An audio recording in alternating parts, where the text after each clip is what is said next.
Hi, welcome back guys. This is your friend, Cabbage Head Fanfics. Back with amazing fanfiction. This is the series of What If Deku Had Superbird Quirk. Now before starting, please give this video a like and subscribe to the channel if you want more videos like this. Now let's get into the fanfic. Izuku was a bright and happy boy. He had a caring mother and respectable father. He was always very energetic, loved analyzing anything and everything, and was able to make anyone get a smile on their face. Even if he didn't have a quirk that was okay and he was fine with how people treated him, he was used to it by now. He has always been quirkless and always will be. It doesn't matter if his nails grow a bit longer, sharper, and a bit darker.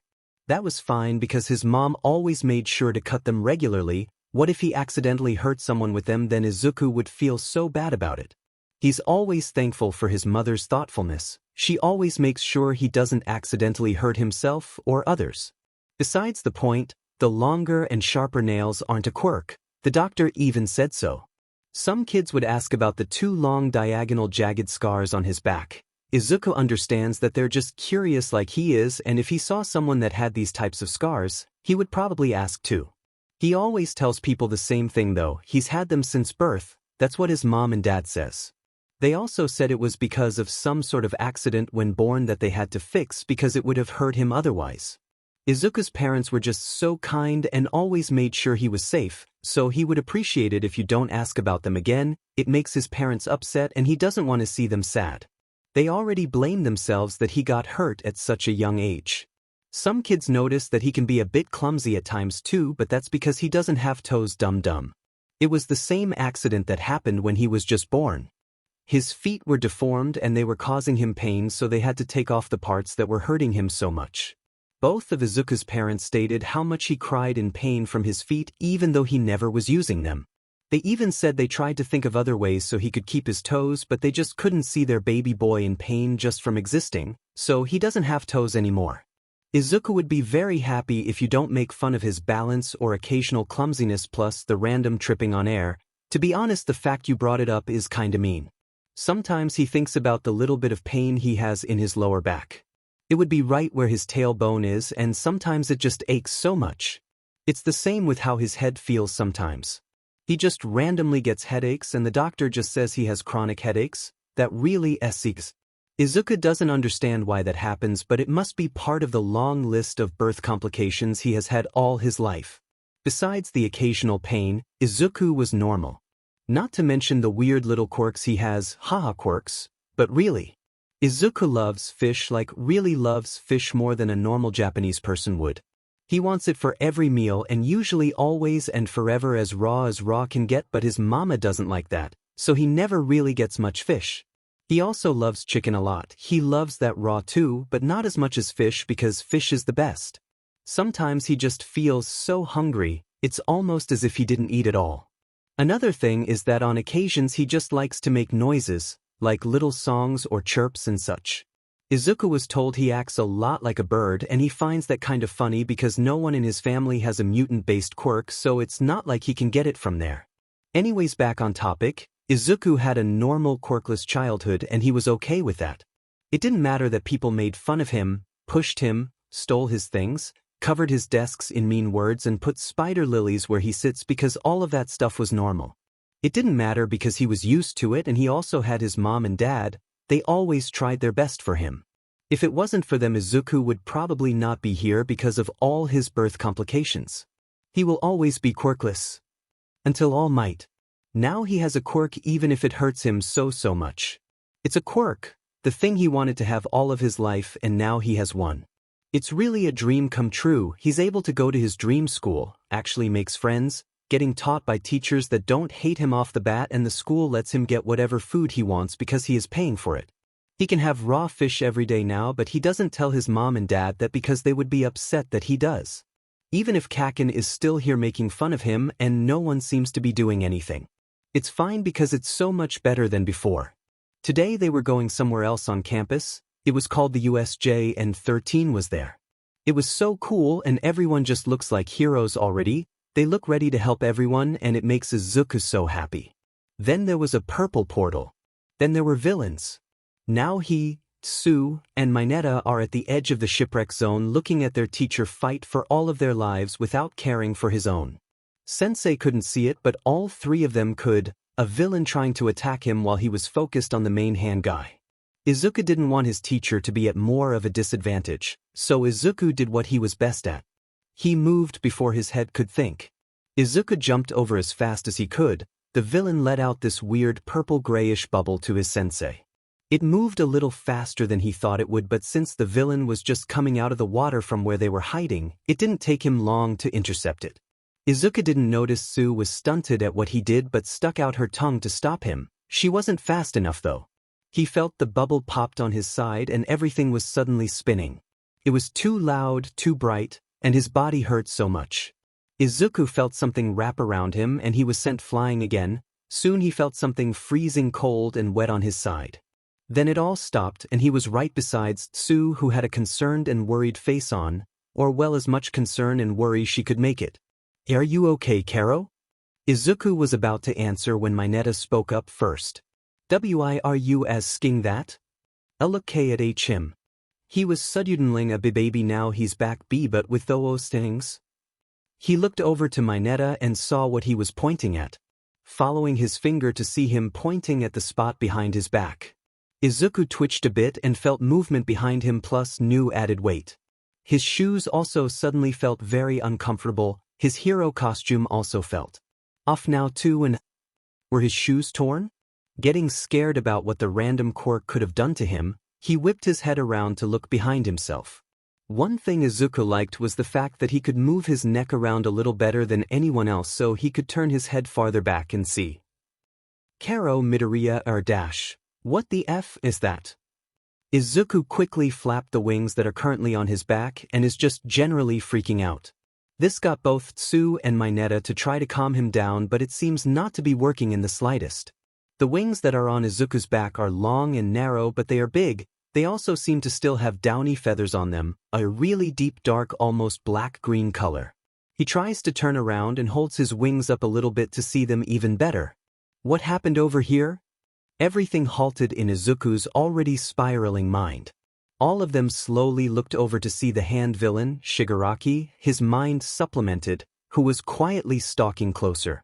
He felt himself freeze on the spot, not knowing what to do. He's coming closer, and Izuku saw what happened to Aizawa's elbow when he touched it. Standing there unable to move, the hairs on the back of his neck on end, as Shigaraki is getting closer and looking more frustrated by the second. Why did you suddenly get a level up, you NPC? Izuku zeroed in on the villain's hands as they shot up to his neck and scratched at it relentlessly. It soon blossomed red and quicker with blood. He gulped, thinking about those things getting close to him. "Why do you have something new?" Shigaraki was not stopping and instead advancing faster. Izuku dared to look slightly around him and saw Aizawa pinned to the ground by that monster. His eyes whipped back onto Shigaraki when he heard the steps too close for his liking. Now he can see the deranged smile under that hand mustache. That's a real hand. I hate when random NPCs get a boost mid-fight, and I'm sure killing a few kids would make the heroes get here faster. Without giving any other indication, a hand flew up to Izuku's face and all he could manage was stumbling back a step, but he couldn't get out of the way. He clenched his eyes shut and waited for pain, hoping it would be quick and not drawn out. The croak from Tsu was the thing that got him to open his eyes first, and he quickly noticed that he was in fact not in immense pain. The second thing Izuku noticed was the fact Shigaraki wasn't looking at him anymore but instead looking behind him at where Aizawa-sensei was at last. "Eraserhead, you sure are so cool. Did you know that?" The only thing that he could think that was saving him from a most likely painful death right now is Aizawa-sensei using his quirk, but Izuku saw how beat up and bloody he was. As Shigaraki turned around to go back to just watch Aizawa be pounded into the ground, Izuku lost the feeling in his legs. He fell onto the floor and his butt hit the ground. All he could do was stare at the villain's back as closer to Aizawa-sensei. Aizawa. Before he could quite think about what he was doing for the second time during this villain attack, Izuku was flinging himself at Shigaraki, hoping to at least get one hit. He just needs one. As soon as he let the punch land, he felt his fist hit something solid, but it didn't move. He shakily looked up to see the beast that was on his sensei now standing in his way of the punishment for his boss. Oh, seems like you just learned that Nomu has shock absorption. Too bad you're not as strong as All Might, but that would only work if you were around his strength in his prime. He felt the cold sweat drip down his back, and only now did Izuku notice the slight breeze from his back area. His hero outfit ripped from the wings forming probably. He really didn't want to make Mom upset for wrecking it already. Oh, this is how it feels when your death is coming at you. Izuku saw as the Nomu was reaching for him, but he knew he couldn't get away fast enough. He thinks he hears Mineta scream out, maybe something pink trying to get to him first, and he can slightly see Aizawa's panicked, pain-wreaked face, and he looks like he's about to yell out. Izuku can't tell if it's out of pain or worry or something else, but he likes how slow everything feels. The wings on his back still feel so weird with all this wind whipping around. Izuku thinks that when he jumped at Shigaraki the wings opened up a bit and caught some air, that made him slower in the end too. Maybe if Izuku didn't have these wings on his back he would have gotten to Shigaraki first. Suddenly everyone stops, but he can't tell why. He can't hear anything, his ears are ringing too much. He follows where everyone seems to be looking at and sees him. It was All Might, he's finally here. Why was he so late? All Might isn't smiling and Izuku still can't hear. When he's not smiling it makes him look scary. Before Izuku could move out of the way, the Noma jumped and met All Might halfway midair. The collision makes a shockwave happen and soon he's back to falling on his rump. He flings his head up to see that both All Might and the Nomu now on the ground punching each other, each hit leaving small shockwaves in its wake. He's frozen by how much power is just being thrown around in front of him. This is how strong All Might is, and this is after the injury. How much stronger was he before this? Izuku snapped his head down at the feeling of something wrapping around his waist. It was a tongue. Then he was being pulled back over to where both Tsu and Mineta are motioning him to come closer. Oh, it was Tsu's tongue. Midoriya ISW swear if I see you J jump into a villain A again Toda I will use my Quirk to stick at you in PLAs until to old other WIs. Mineta was freely letting tears fall from his face and he looked at Izuku as he got pulled closer. Once in arm's reach, Tsu didn't let him go but quickly gave him a look over just in case. Midoriya, Karo, I think it's best if I hold on to you for the rest of the time. He looked down and felt how Tsu's grip on him got a little tighter but otherwise said nothing about it. We should also get Karo, Aizawa-sensei away from the fight. All Might can't fight right with him laying right in the middle of it. Izuku looked back over to where Aizawa was laying and saw how close he was. That's a really bad spot to be in, especially since he can't move from what that Noma did to him. Hey Midoriya, look at you. I am so jealous. Why you have a girl holding onto you? Huh? Izuku slowly blinked as he looked back to Mineta. He looked really worried with a forced smile on his face. He looked at Mineta for a bit without saying anything and he doesn't know how long he stayed quiet, but at one point the grape-headed boy frowned. Why you're not even gonna say anything to that? Very one at least st shows some kind of reaction. Why you are okay right? Tsu slightly pushed onto Mineta's side to get him moving into the direction where Sensei was laying. Karo, I think he might be in some kind of shock or maybe the quirk is messing, Karo, with how he's processing things right now. Karo, but we should keep him close to us. We don't want him flinging himself at the enemy again when he's, Karo, still under the effects of this quirk. Mineta nodded along as they slowly started to approach Aizawa-sensei. The talk about him, as if he wasn't there, made him scrunch up his face a bit. He's fine. Just everything feels too much, the lights are bright, noise is too jumbled and it's hard to hear both of them. His skin on his back, head and feet are burning like crazy. Izuku honestly feels like he should have jumped into the water by now to try and cool down this burning sensation. Well at least he seems to not see what's going on around him. The grape-head boy pointed at his face and Tsu seemed to be staring into his eyes. It was like she was looking for some kind of answer. She shook her head and just moved Mineta's attention back to Aizawa-sensei. How did they get by him so fast? Just help, Karo, me carry Aizawa up the steps right now. I'll make sure, Karo, to keep hold of Midoriya. Mineta nodded with determination as he moved to pick us their sensei. This seemed to spring Izuku out of his little zoning out phase as he went to help the two. Midoriya? Are you able to help carry sensei up the steps? I don't want you down near the main right at the moment, Karo. Izuku shot a quick look back at the All Might, but he quickly focused back on the most important problem. He scrunched his face in concentration, trying to figure out what Sue said exactly. I help. Help Aizawa. Sue just nodded her head and let him carry Aizawa back up to the entrance. They didn't come across any villains on their way up. It personally felt like Izuku was wading through molasses. Halfway up the steps, both Mineta and Sue tensed as they focused on the center plaza, but Izuku was facing the wrong way to see. He also didn't want to turn around and just drop Aizawa. Don't worry about it, Midmido. He heard Sue croak behind him, and a gentle hand gave a small squeeze on his shoulder. Yamido, don't worry about it. Karo, All Might is still trying to figure out the Nomu, and we are trying to get Aizawa, Karo, to safety. Let's focus on one task at a time, Karo. What Azui said. They resumed the normal walking pace up the stairs. All the villains in the main plaza must have been dealt with by now. As they finally got to the top of the steps, an ear-piercing boom was heard echoing through the whole building. Izuku curled into himself while trying to cover his sensitive ears and not drop his sensei onto the unforgiving ground. He was already slammed into it enough times as is.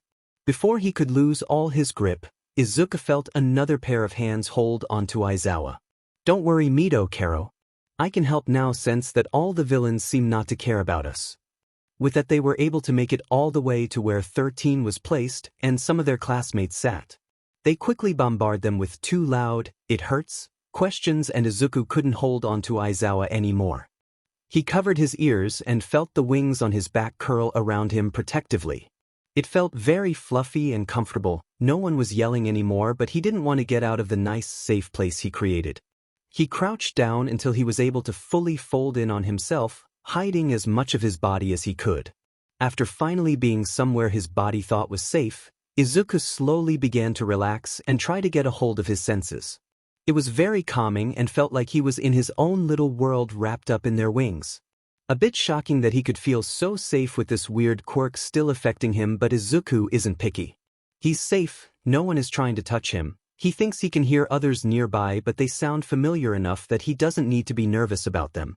Izuku doesn't know how long it took for someone to come up and try to talk to him, but now they are. The only reason he noticed them was because he finally focused back into his surroundings. Wouldn't that be called dissociating? Hey, Midoriya? Midoriya, are you there?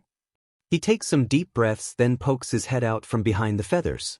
He quickly locked eyes with Mike Sensei. He looks a bit worried, but besides that, everything else seems fine. Hey, there you are, buddy. Do you know where you are right now? Izuku took a little bit to discuss the words but nodded his head. USJ, attack, villains, Sue, Aizawa's knocked out, Aizawa's knocked out. He was supposed to help them get Aizawa-sensei to a safe spot so they could check his injuries. Izuku moved his head around trying to look for the others. Hey, calm down. What you looking for, little listener? Maybe I can help find it or them. He locked on Mike Sensei again, right? If he was here, that means the other teachers are here too. Aizawa? Oh yeah, he's being taken to the hospital right now, okay? He'll be right as rain as soon as the doctors know what to help with. He saw how the smile Mike Sensei gave him was stranded and that his voice was a little tight as well. It makes him a bit nervous, but he can't help now. He doesn't know any medical knowledge at all. Hey, come on, little listener. We have to get you checked out too. That is, if you can walk, I can carry you. If you can't, or we can even have them come to you. It's all up to you right now. Mike Sensei said all of this with a kind and warm voice. It made Izuku feel very calm.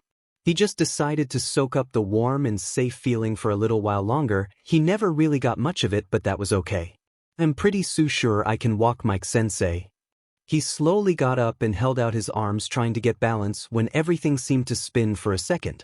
He also felt his wings spread out to help with his balance as well, but they were more throwing him off than they were helping him. Wayo there, listener. Mike slightly grabbed onto Izuku's arm to try and help. It did. And soon he found his balance again. He smiled gratefully to Mike, and then they were off to the EMTs that were dispatched, with a bit of a limp because for some reason walking felt weird. As soon as he got to the medical area, people were trying to basically push him into the direction they wanted him to go. Too many hands were touching him and his wings felt weird when they touched them. They shouldn't be touching them. As quickly as they started to direct Izuku where they needed him to go, he was already screeching at them in more of a bird's defensive screech than an actual human yell. This seemed to shock the EMTs, and Mike just cringed at the volume, which probably hurt the other people's ears. He has something to help with noise dampening, so Mike is fine. It felt like something on Izuku's head was lifting up, and he could feel the feathers on his wings and back also lift up. He wanted them not to touch him so much. It was too much and he didn't like it, but Mike is fine. One pair of hands helping him stand and walk better is just fine, thank you very much. Hisashi didn't know what to think when they got the message from All Might. He was on his way to the USJ mid-call and was saying they were under attack, villains were there hurting the kids. His heart stopped because Hisashi knew that if the kids were being hurt, that either meant they got past both 13 and Shoyuta or they scattered them somehow. All the classes were informed to not under any circumstance to leave their classrooms, and if they have to, use their quirks for self-defense. All the teachers were on their way over with a bus, and they intercepted Ida along the way. The poor boy looked so tired and frightened. He gave a more in-depth report on what was happening at the USJ, and it was honestly making Hisashi worried. A warper, too many villains, the warper separating all the students from the teachers, and Ida didn't know if they were all still in the building or taken somewhere else entirely, let alone alive, but no one mentioned that line of thought. It made all of them stiffen up when Ida even mentioned a certain villain that didn't move or do anything the whole time. Just standing there with a very weirdly built body that was a deep purple and multiple scars all over them. The rest of the ride there was intense silence as they all hoped that no one was hurt too badly, but they all tried to seem fine for the kid that was riding with all of them. Once they finally got there, all of them quickly got out. One teacher stayed behind to help the EMTs, police, and ambulances find their way here easier. They did have Recover Girl with them, and they all opted for her to start setting up a makeshift med spot for when the kids got out. They then quickly entered the USJ, and it was a nightmare. Villains were scattered everywhere, and before anyone could think, Snipe was shooting his gun into the middle plaza. This got Hisashi to notice the state All Might was in, and there were kids around him trying to help with the fight, but they were all walking away. He was about to go into his small form. Hisashi was yelling down the steps to make sure the villains would stay away from the kids that were set up nearby. He also noticed Samantas sliding down the steps and blocking off All Might from the kids. Only 2 villains were able to escape because they were the closest to the warper, and all of the teachers were able to finish up the other villains quickly. They all seemed like small-time thugs and were just here for cannon fodder. That was most like the use of them because the kids even said that they were pretty easy to fight. Hisashi was trying to make sure the kids coming up the stairs were okay and safe, slightly talking to them to get some kind of read on their state of mind. It was a rough idea because they just got done with a traumatizing situation and most likely wouldn't show any signs yet, but it's just in case. He was so focused with the students coming up the stairs that he didn't notice the ball of feathers with the little group of students there trying to help their injured teachers. The only reason he noticed was because someone kept repeating one name, Midoriya. After so many times of Hound Dog repeating the name, he looked around and saw it. Besides Hound Dog was a big ball of feathers? They were a deep dark green and brown with specks of white near the tips of the wings or maybe under them. They also looked really puffy, maybe fluffy. They looked like new chick feathers that you could usually see on through those live Animal Watch channels and documentaries. It was weird, and also the fact that he thinks he sees a head of green hair in all those feathers. Midoriya, can you hear me? Hisashi couldn't understand how this person could be the cute nervous green bean because, well, he doesn't have a mutation. The kid has a strength quirk, not any type of animal mutation or transformation. So, trying to figure out what's going on, he walked up to Hound Dog to get some info. Hey Hound, what ya doing? Mike was trying to be casual. It usually helped his mind in these types of stressful situations, especially after he saw the state Aizawa and 13 were in. Just act normal, Hisashi, you can break down later. Hound Dog looked back up to him with a slightly worried expression, but he quickly schooled it. This little pup is Midoriya Izuku, I can smell it's him. The other students that were with him said that he got hit by some quirk. Oh, so it was a simple quirk effect. The poor little listener was probably just overwhelmed by all the noises and senses he got. Birds aren't fond of loud, noisy areas like this to begin with if they aren't used to it. So the little listener was hit by some kind of mutation quirk. Might last for like a few hours, maybe a day at best.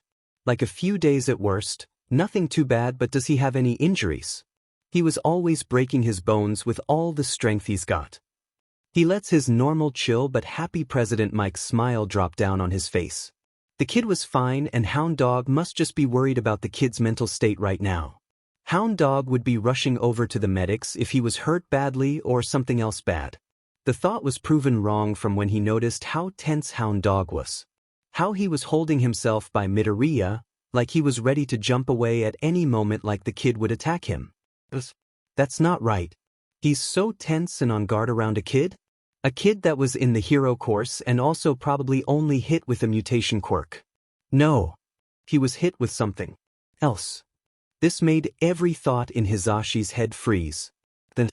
Then why does he have... I can see the question on your face, Mike. I'll tell you all I know right now. I already called to tell Nedzu what's happening with the pup, and also Recover Girl.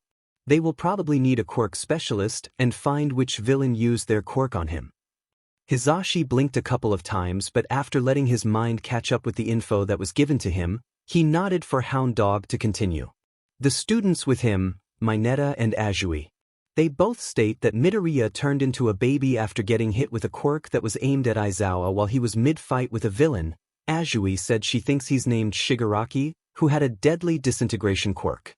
The thing is, after being hit with the quirk, he suddenly had little wings and his feet changed, and he looked like he just gained a mutation quirk from the quirk that was just used on him. That's a weird quirk, but usually de-aging quirks all vary, mostly only last minutes or a few hours if they go that far back. Very rarely would you see a quirk that de-ages someone that young and see it lasting for a day or more, but there were some that existed.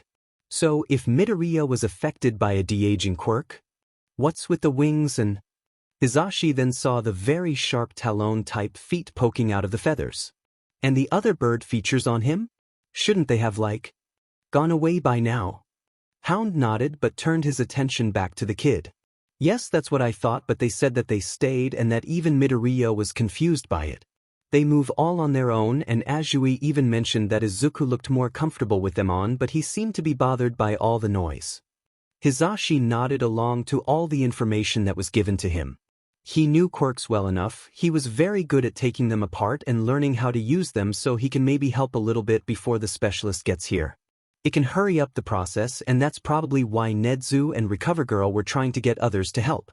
Azui said he started to space out more and lost focus after a certain point. It was most likely due to shock, because she even mentioned how he almost had the disintegration quirk used on him, but Aizawa was able to stop it before his head was smashed into the ground again. That's why I'm here trying to help ground him again, but it seems that nothing I'm doing is working. Hound Dog looked to be getting a little annoyed, but not at the little listener, but just because he couldn't help. This was the man's main profession besides hero work, so of course his anger was a bit high, especially after what they all had to go through with this attack. Hizashi stood there a bit, trying to think of ways to maybe help. He has helped some students in the past with this type of thing. He's pretty sure all the staff in UA knows how to handle this type of thing.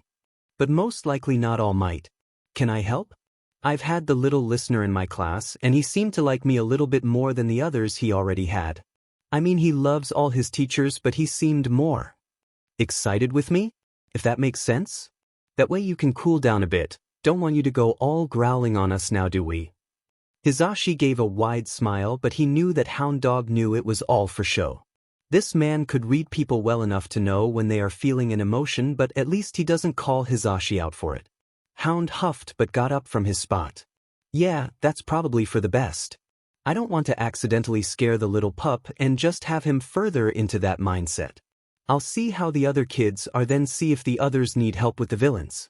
Might need to sniff some out from their hiding spots. Hizashi nodded and quickly took the place Hound was just at. If he can help, then maybe he could get the kid over to the medics faster. If they walk over, then they know that the kid should, that's a big should, be okay with people near him. He gave a look over Midoriya and noticed where his head was in the feather fluff. He could probably talk closer to his head or more in the direction of his head so he could hear better behind all that fluff. It was very cute fluff too. Midoriya, can you hear me? I know a lot has happened, little listener, but I can tell you where you are right now if that will help. Right now we have heroes grabbing all the villains and putting them away. The villains are all cuffed and can't hurt you or your classmates anymore. I don't have anything to tell the time, but I can confidently say it's a little past lunch. Hizashi kept talking like that and hoped his voice was helping the kid in some way. He had to shoo off some annoying paramedics that wanted to touch him and check him, but Hizashi wasn't having that. The little listener needs to be present so he could understand what's happening. He could go into another state of panic if people suddenly touch him. Hey. Midoriya? Midoriya, are you there? Hizashi zeroed in on the small movement that was made. It was the first time the kid had moved in a while, and then he saw Midoriya's face. His cheeks were stained with tears and his hair looked more of a mess than normal. There are some feathers in his hair and there were 1 or 2 feathers near both sides of his eyes, and Midoriya also had the black markings hawks as by his eyes. That doesn't even cover all of the feathers at his hairline, but Hizashi can ignore that for right now. The kid needed to know that nothing was wrong. If Hizashi starts to freak out, then so will the kid. He was able to lock eyes with the little listener, so that means he can see him. That's really good. Hey, there you are, buddy. Do you know where you are right now? Hizashi put on a calm but bright smile and waited for the kid to show some kind of answer. Usually after someone comes out of shock or a dissociating episode, they can take a couple seconds to answer. They just needed a little bit more time to think is all. He watched as the green bean started to think of his answer, and Hizashi saw the panic emotions behind those slightly unfocused eyes. Kid must be remembering the attack and what was happening. It was also his little group that was trying to protect Aizawa, so Midoriya quickly started to wipe his head around to try and find not something but someone. He must be worried about the others that were with him, and the condition Aizawa was in was also not that great. Positive thoughts. Hizashi Yamada, positive thoughts help. Hey, calm down. What you looking for, little listener?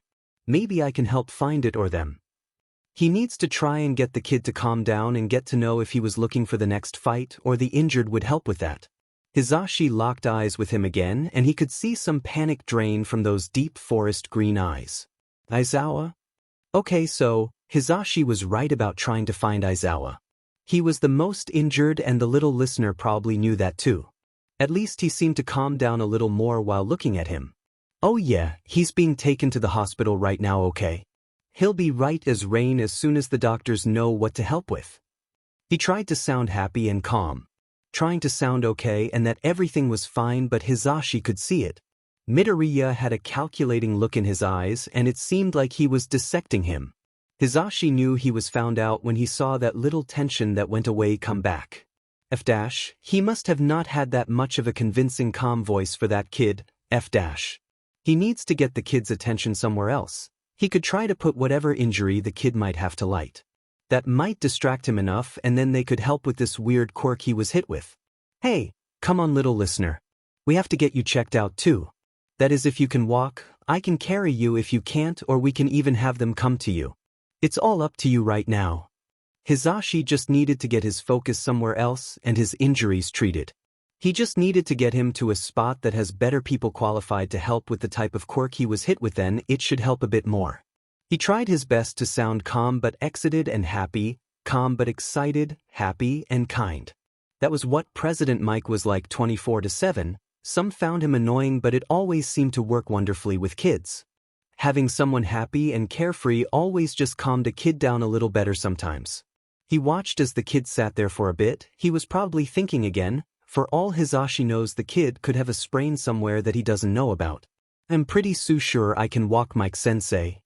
Midoriya then proceeded to try and get up, and he got up a lot faster than Mike would have liked.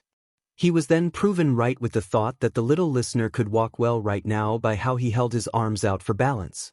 Midoriya also spread out his wings as well, and the underside was white like Hizashi thought they were, but they also had a few green feathers here and there too. He quickly noticed how Midoriya was losing balance, and then he was gaining it, and he swiftly went to his aid. Wayo there, listener. He grated lightly onto Midoriya's arms and tried to steady him a bit. He was happy that he was able to help the green bean stand better. Hisashi got a big bright thankful smile in return for the help he gained. It really warmed Hisashi's heart. He was then able to help quickly make their way over to where the little med camp was made. The paramedics were traveling between that and the ambulances. Poor Green Bean had somewhat of a limp, but that might be the fact that his feet are longer right now and also have talons on them at the moment. Hisashi would find it hard to walk right after his feet changed so drastically. Hisashi was glad that it didn't take that much time to get to the mid-area, but he soon regretted it as the paramedics and doctors rushed them. It caught him off guard, but Mike quickly recovered and tried to push them away to give Midoriya space. He could see the kid start to panic again. He could lash out or fade out again at this point. He tried to get the annoying dumbass off them, but they were just getting closer and not observing how much Midoriya hated that fact they were touching him. Hisashi was close to just straight up punching them. RG wouldn't let this slide at all if she was watching. That feisty old woman would smack all of these fuckers with her cane. Hisashi can see the panic quickly raise more and more and more, and he couldn't get them to back off. Right when he was about to call over one of Ecto's clones, if they were going to act like this with a recently traumatized child, then they can just get out. But right when he waved over to one, Midoriya screeched.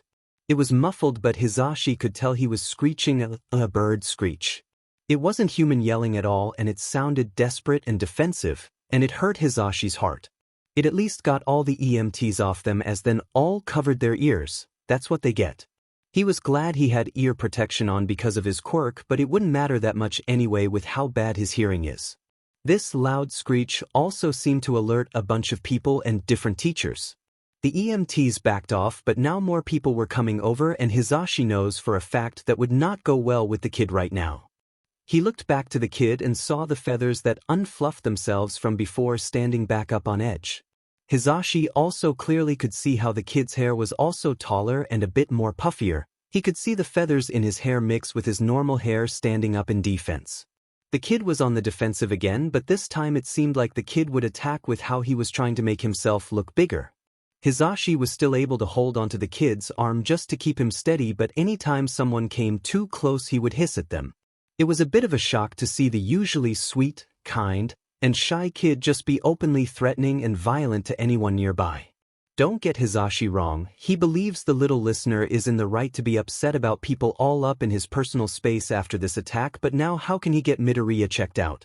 Recovery Girl was away trying to make sure they treat Shoyuta right and to make sure his eyes come out okay and use a very little bit of her quirk on him. She wasn't here to give a quick smooch then back off so the kid is fine. He doesn't even know if Midoriya is majorly injured. This whole threatening thing could be him being defensive while he's hurt. Hisashi doesn't know because animal mutants act differently from non-mutants. He doesn't know how to help him. How can he help? Yamada-kun. A bright, cheery squeak of his name was said to the right of him, making whoever talked a good distance away from Midoriya that is on his left side.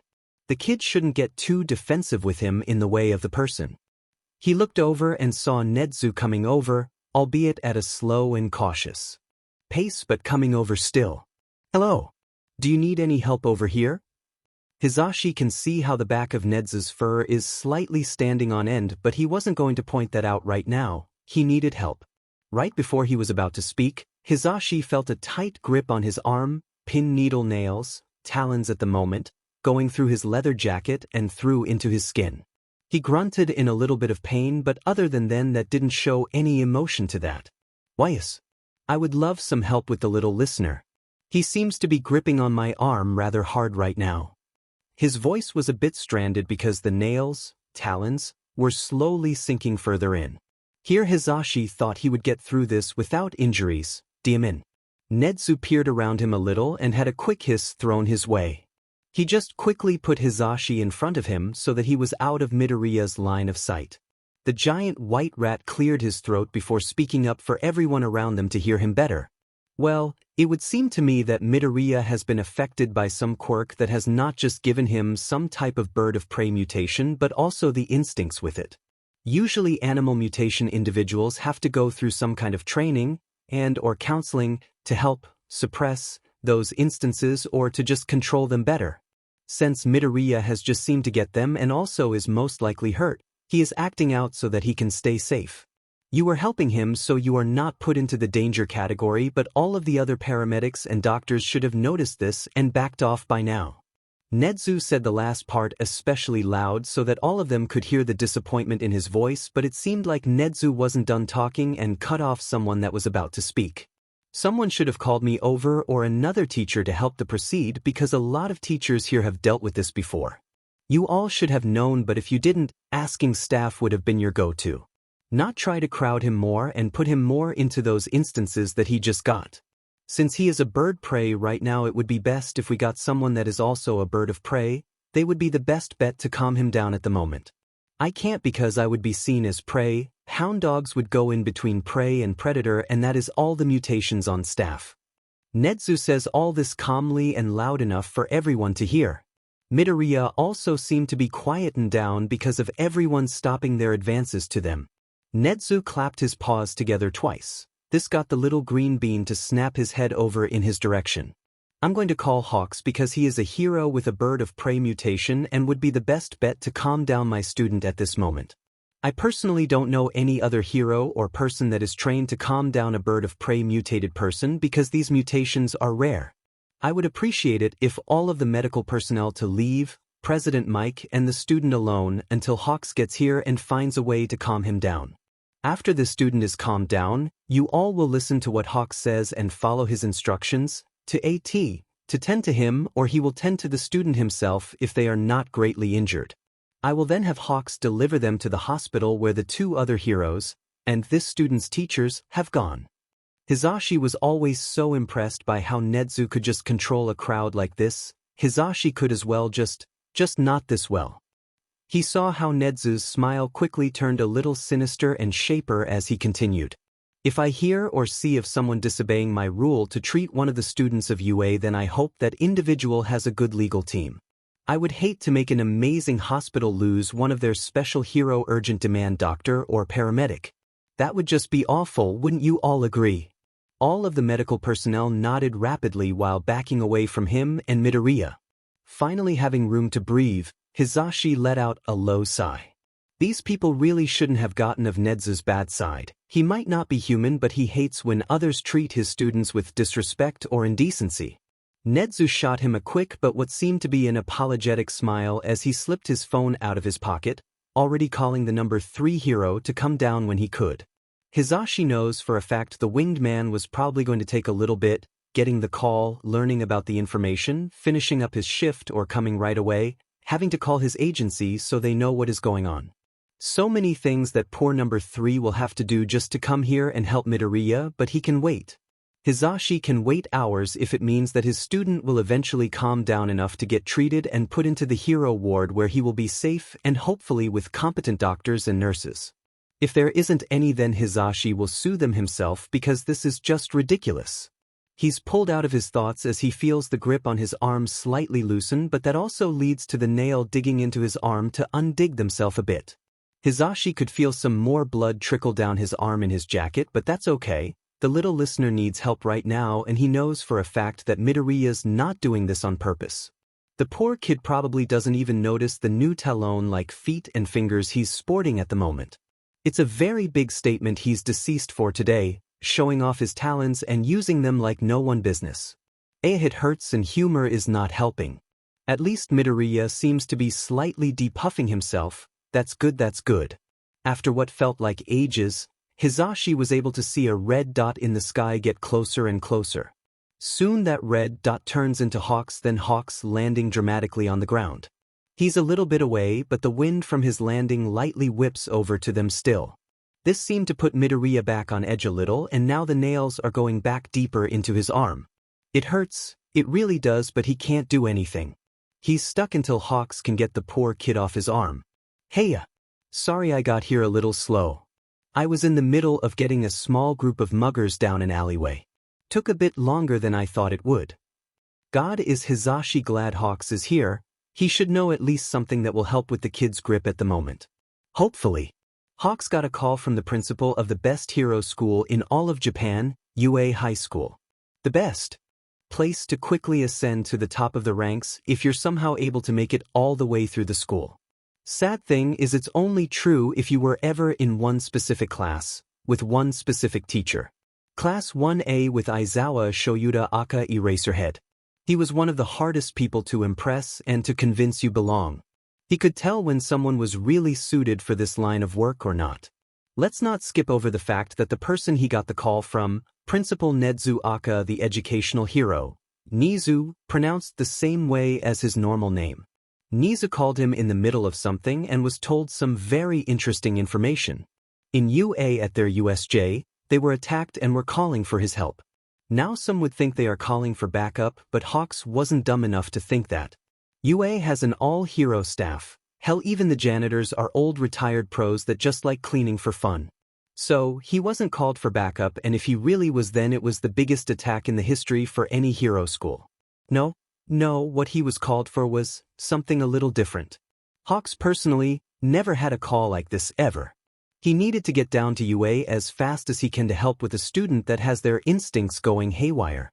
Hawks asked why Nizu called him personally to help because there are other pros better at it than him and have more of a track record for it. The answer Nizu gave him shocked him. This student was hit with some quirk they have no idea about, that has not stopped and has given the student a bird of prey mutation with all the pros and cons in one single go. This student has no idea how to control instinct at all, and not to mention the fact that they could possibly be hurt. Nizu was able to tell him how the medical personnel that was sent messed up and dug out the deeper parts of the poor kid's instinct to attack and threaten on sight when injured, surrounded by enemies, or in some unfamiliar location. It doesn't help that the little chick just got out of a villain attack. This Ias is most likely so stressed and is stress gripping something. Hawks said he would try to be down there as fast as he could, but he really was in the middle of something and he couldn't just drop it right now. After finishing his assignment, Hawks called his handler because the commission wanted inside information on UA and he was just given it on a golden plate. He knew that they would have told him to go, so he said yes to skip a step. Of course he didn't tell his handler this because they would have gotten mad about making the decision before consulting them. His handler did say yes, and to try and gather as much information on the attack as possible while not blowing his cover, and to help out no matter what. Don't want his cover blown, they said. After he got the okay from them, Hawks traveled faster. He was going to go even if they said no because he never gets to see others with wings. Basically no one else has them, so this was a rare chance to indulge in, to feel a little bit more normal. Hawks knew for a fact that Nizu was going to keep as much info from him as possible, so he wasn't even going to try. No point, it's a lost cause. He was just going to enjoy this as much as he could and no one was going to stop him. The commission could, but they wouldn't pass this chance, so they will try to get him to stay in UA as long as he could. Hawks really hopes the quirk lasts a little bit longer than a normal transformation type does, so he can have fun with the fledgling. Hawks was able to make it in a reasonable time, but he knew that it took longer than his other time, even with him in Tokyo. The first thing he sees is the slightly puffed up fluffy baby wings of a fledgling, and Hawks can slightly feel his heart melt at that. The poor kid didn't even get wings that have the adult feathers yet, couldn't even fly, so that was 100% making his instinct flare up more. Oh gosh. That means Hawks will have to play the parental role in the instincts that are going wild right now. How can he do that? The commission pushed all those things out of him. They got rid of all of them a long time ago. He would have to try and pull them back up under layers and layers of dirt. They were put in a grave a long time ago, and Hawks is pretty sure they are miles down by now. Let's hope seeing a scared baby chick will help his instincts come out faster than forcing the training off of them. Hawks landed on the ground about 50 or so feet away from the pair that are just standing in the middle of the medical area. He looks right at President Mike that is stuck in place by the Ias, their hand talons, or claws some would say, firmly gripped onto the poor guy's left arm. He saw how the grip got a little tighter when he landed, and that most likely got them digging a bit deeper, judging by Mick's reaction. Hawks threw on the careless and carefree smile he was trained to wear and lightly waved over to the hero and student duo. Heya. Sorry I got here a little slow. I was in the middle of getting a small group of muggers down an alleyway. Took a bit longer than I thought it would. Hawks looked at how Mike seemed to relax but soon tensed back up, probably due to the fact the baby bird just tensed up, meaning they also tightened their grip. He leaned a bit to have a better look at the little one that was using President Mike as a barrier. He saw that it was a kid with green-black hair, that was currently puffed up and with dark green-brown downy wings that were also puffed up to make them look bigger. As soon as he locked eyes with the fledgling, he got a very low hiss thrown in his direction, and then they moved so that they were once again hidden behind Mike. Hawks just smiled at the act and took a step forward. This got a head whipping around Mike to look at him with wide, vivid green eyes. Looks like it has little flicks of gold in them as well. He chuckled at the reaction he was given. The kid probably was so far used to everyone backing away, but he needed to make the little bird of prey know he was the boss of this situation. Hawks then took another step closer. It was a rather big step too. Hawk's eyes drifted to Mike, who flinched in pain, but he focused back on the baby bird that just once again hissed at him. This little Ias really thinks they're a big bird, a big strong bird that is higher than anyone. He kept his eyes locked on the fledgling, not blinking by using his second eyelids, while he walked closer. He's really glad that they never took them away because of the big fact he could have lost his sight, so glad that there was too big of a chance of blindness. Look at the little bird trying to be a big bad scary bird. Don't you just find it so cute, Mike? He heard Mike hum slightly, but besides that didn't respond. Hawks should probably inform President Mike what is probably going to happen, since he is basically challenging the baby bird. This was really the only way to handle this, because this Ias just got his instinct, so no leader of the flock yet. Poor baby bird had to be his own leader. Hey, am I? He heard a hum, so he continued talking without looking away from the fledgling. Just so you know, this little one will probably try to attack me after I pass his comfort line. Hawks tilted his head in sync with the nestling as he took another step closer. No, don't try to get into a fight with the little listener. We need you to calm him down. Hawks just continued looking at the little thing that was puffing up even more with every tiny step closer. He could start to smell the fear on the fledgling, but also the anger of him challenging him of his authority. It's kinda weird that kid made himself the leader so quickly after he just got these instincts. One would usually take much longer to become the leader of their flock, and with the way he's acting, it's like this is normal. The kid isn't even trying to fight the instincts, like this is normal to him. Weird. Oh no. Right now this little guy is the so-called leader of a flock. Imagine a really small flock of one. He is the one in charge of one or himself, and those types are usually bad. He is going to be defensive and will fight someone at any turn at the moment because he has labeled everyone as enemy besides you for some reason. He might even see you as a flock mate right about now. Hawks took another step, and then again a hiss was thrown at him, but this time it didn't stop. The hiss just continued, and that means that he finally got right at the comfort line. He smirked as he slightly started to take off his jacket, getting ready for a little scuffle. The fledgling won't know how to fight right, but that doesn't mean they won't fight like a wild animal right now. Anything goes in these types of fights, but Hawks won't hurt the fledgling if he can help it. Hawks, what are you doing? Mike sounded a bit worried. He wished he could explain better what's going on. I'm taking off my coat so my scent is stronger. He would be able to smell it already, but right now it being overwhelming will help me. Also, my coat can be used against me in a fight against a scared and angry chick that's grounded. He heard a huff from Mike. He sounded annoyed, probably because of Hawk's approach. The thing is that Mike doesn't know how animal mutant quirks make the person more animal than others.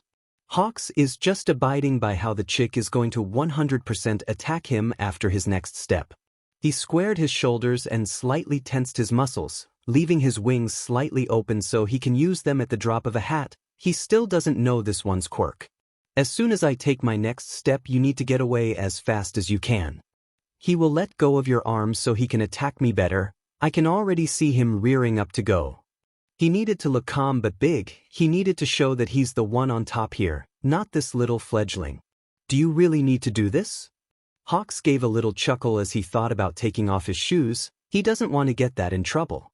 Mike, Nizu asked me to help calm down a nestling, but he probably didn't know how the kid was acting as his own leader.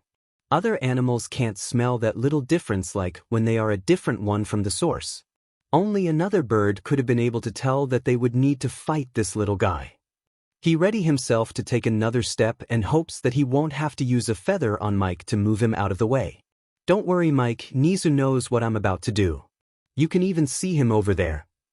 Hawks jerked his head in the direction of that rat of a principal. He's watching so he can learn how this process is done in the safest way possible. He could at least try to explain this the best he can before he takes his next step. This Ius doesn't have a sire, he doesn't know when to back down. That doesn't even mention the fact he thinks he's the leader of his flock. Nizu will look at how I go and do this. He will also make sure to keep track of any injury that might happen. If you want, I can try to coax him out real quick to see if that works. Even though I can tell you that it won't work at all. Hawks heard a confirmation from Mike and swiftly let a coo fall from his lips. Then another one, and another, but it seemed like the baby bird just wasn't responding at all. The kid had no reaction to them at all. Oh well, Hawks knew it was going to come to this. Okay Mike, I tried the calming method that you saw did nothing for the kid. I'm going to take the last step forward real soon. You have to get away as fast as you can. You got that, Mike? He waited for a confirmation from President Mike. After waiting a little bit he got it. Hawks nodded his head so that Mike knows he heard it because he can't have his eyes leaving this nestling anytime soon. After having the stare down a little longer, Hawks took that final step and all hell broke loose. The green fledgling grew extremely loud, screeching an attack at him. He saw how the little thing shot forward to him, faster than he thought the fledgling should be able to move.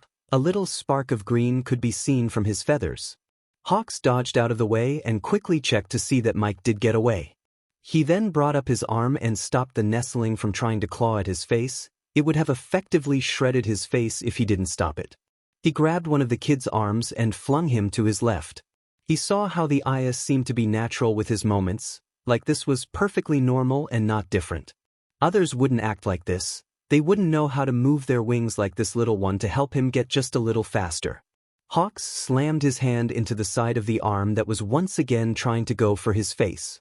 He then decided that this should be enough for the fledgling to know the difference in power. Hawks grabbed the back of the kid's neck and lightly slammed him into the ground. He hopped onto the nestling back and was able to pin the wings to the kid's back before he started thrashing too much. The Ius arms were still free to move around and they were thrashing. Hawks could tell the kid was trying to reach him. He was able to get his leg a bit, but he was also able to pin his arms under his legs. Now the baby bird was trapped and wiggling on the ground like a wild worm. He was just writhing everywhere. Hawks just sat on top of the fledgling and waited, seeing if he would have to screech at him to listen or will he calm down himself. Hawks count, 1 minute. 2 minutes. 3. The kid's not going to calm down, he's too far into his instinct to know what's going on. He looked around to see where Nizu was. He was quickly found and was spotted closer than before but definitely still at a safe distance. He locked eyes with him and tried to talk but his voice was drowned out by the screeching the little one was doing. Hawks huffed a little and started to yell at Nizu so he could be heard. Hey, this won't calm down anytime soon or ever really. If me trying to match his voice doesn't work, can I go farther or are you not letting me do that? Because if it gets to that point it might be the only thing that can calm him down. He watched as he saw Nizu work through what he said. Hawks can also see that Mike has gotten treated and is probably asking what he means by, can I go farther? Mike will 100% not like what he meant by that. No one will, especially since this type of thing happens in private homes. No one usually watches this type of thing besides family, so Hawks is being kinda glared at right now. He understands, it's confusing, animal mutants never let others know this kind of stuff. Of course there are things on it and specific doctors, quirk counselors and other things for animal mutants but it's usually private affairs. The general public can learn about it, they can search it up easy peasy but why would they? They don't even know this type of thing excites Sue, why would they look it up normally? He can feel the eyes of the medical personnel and some pros glaring into his back. Maybe some students too, but he can tell they are very far away from this. They must not be able to see him quite right from this distance, but by how much the fledgling is screeching, they must be thinking he's hurting them. It stings that they would think he would hurt this little baby bird, but what can you do?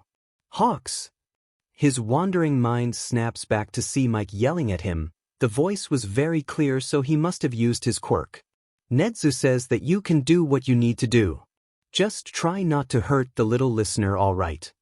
Hawks nods and looks back down to the pinned, squirming, screeching nestling still trying to escape, but he has got nowhere. Poor little thing looked so scared and frantic, but Hawks could still smell the clear anger that was also drenching that fear. This little Aya still thought he was on top, still thought he was the one that was the boss, the one that controlled or tell others what to do, that he was the leader. It slightly irked his own instinct at this blatant disregard to his authoritative scent. Hawks knew he smelt like an authority and this little one was challenging him still. A grimace graced Hawk's face as he took in a deep breath and screeched. It was loud, high-pitched and inhuman, but it was able to easily drown out the noise the fledgling was making. After exhausting all his air, he saw how the nestling was still squirming around and making screeches, lower in volume, but he was still challenging him. This little chick still didn't see him as the leader here. Hawks screeched again and again and again. He didn't notice how others around him looked slightly put off by what he was doing, and if he did notice, he would have ignored it anyways. Hawks knew what he was doing, and this was the only way to help the baby bird. The little one finally calmed down, not much squirming and barely audible noises. He can bet only he could hear it by now. The noise was still challenging him, but it was so quiet now, he should be able to get up at least and get this baby checked up on. Hawks tested out the waters by slightly moving, but that was the wrong move. This Ias was a smart one, acting meek, but as soon as he thought he could escape he went for it. He had to get his balance back because the fledgling was able to get one of his arms free, but that small victory for him was short-lived. Soon he was pinned back down and screeched at the same volume they started at. Hawks could see how others wanted to intervene. Hound Dog seems to be doing a good job of keeping them back and probably giving just enough info for them to listen to him. From an outsider point of view, this must seem cruel and they must think he's hurting the little chick. His screeches must sound distressed to them, but Hawks knows.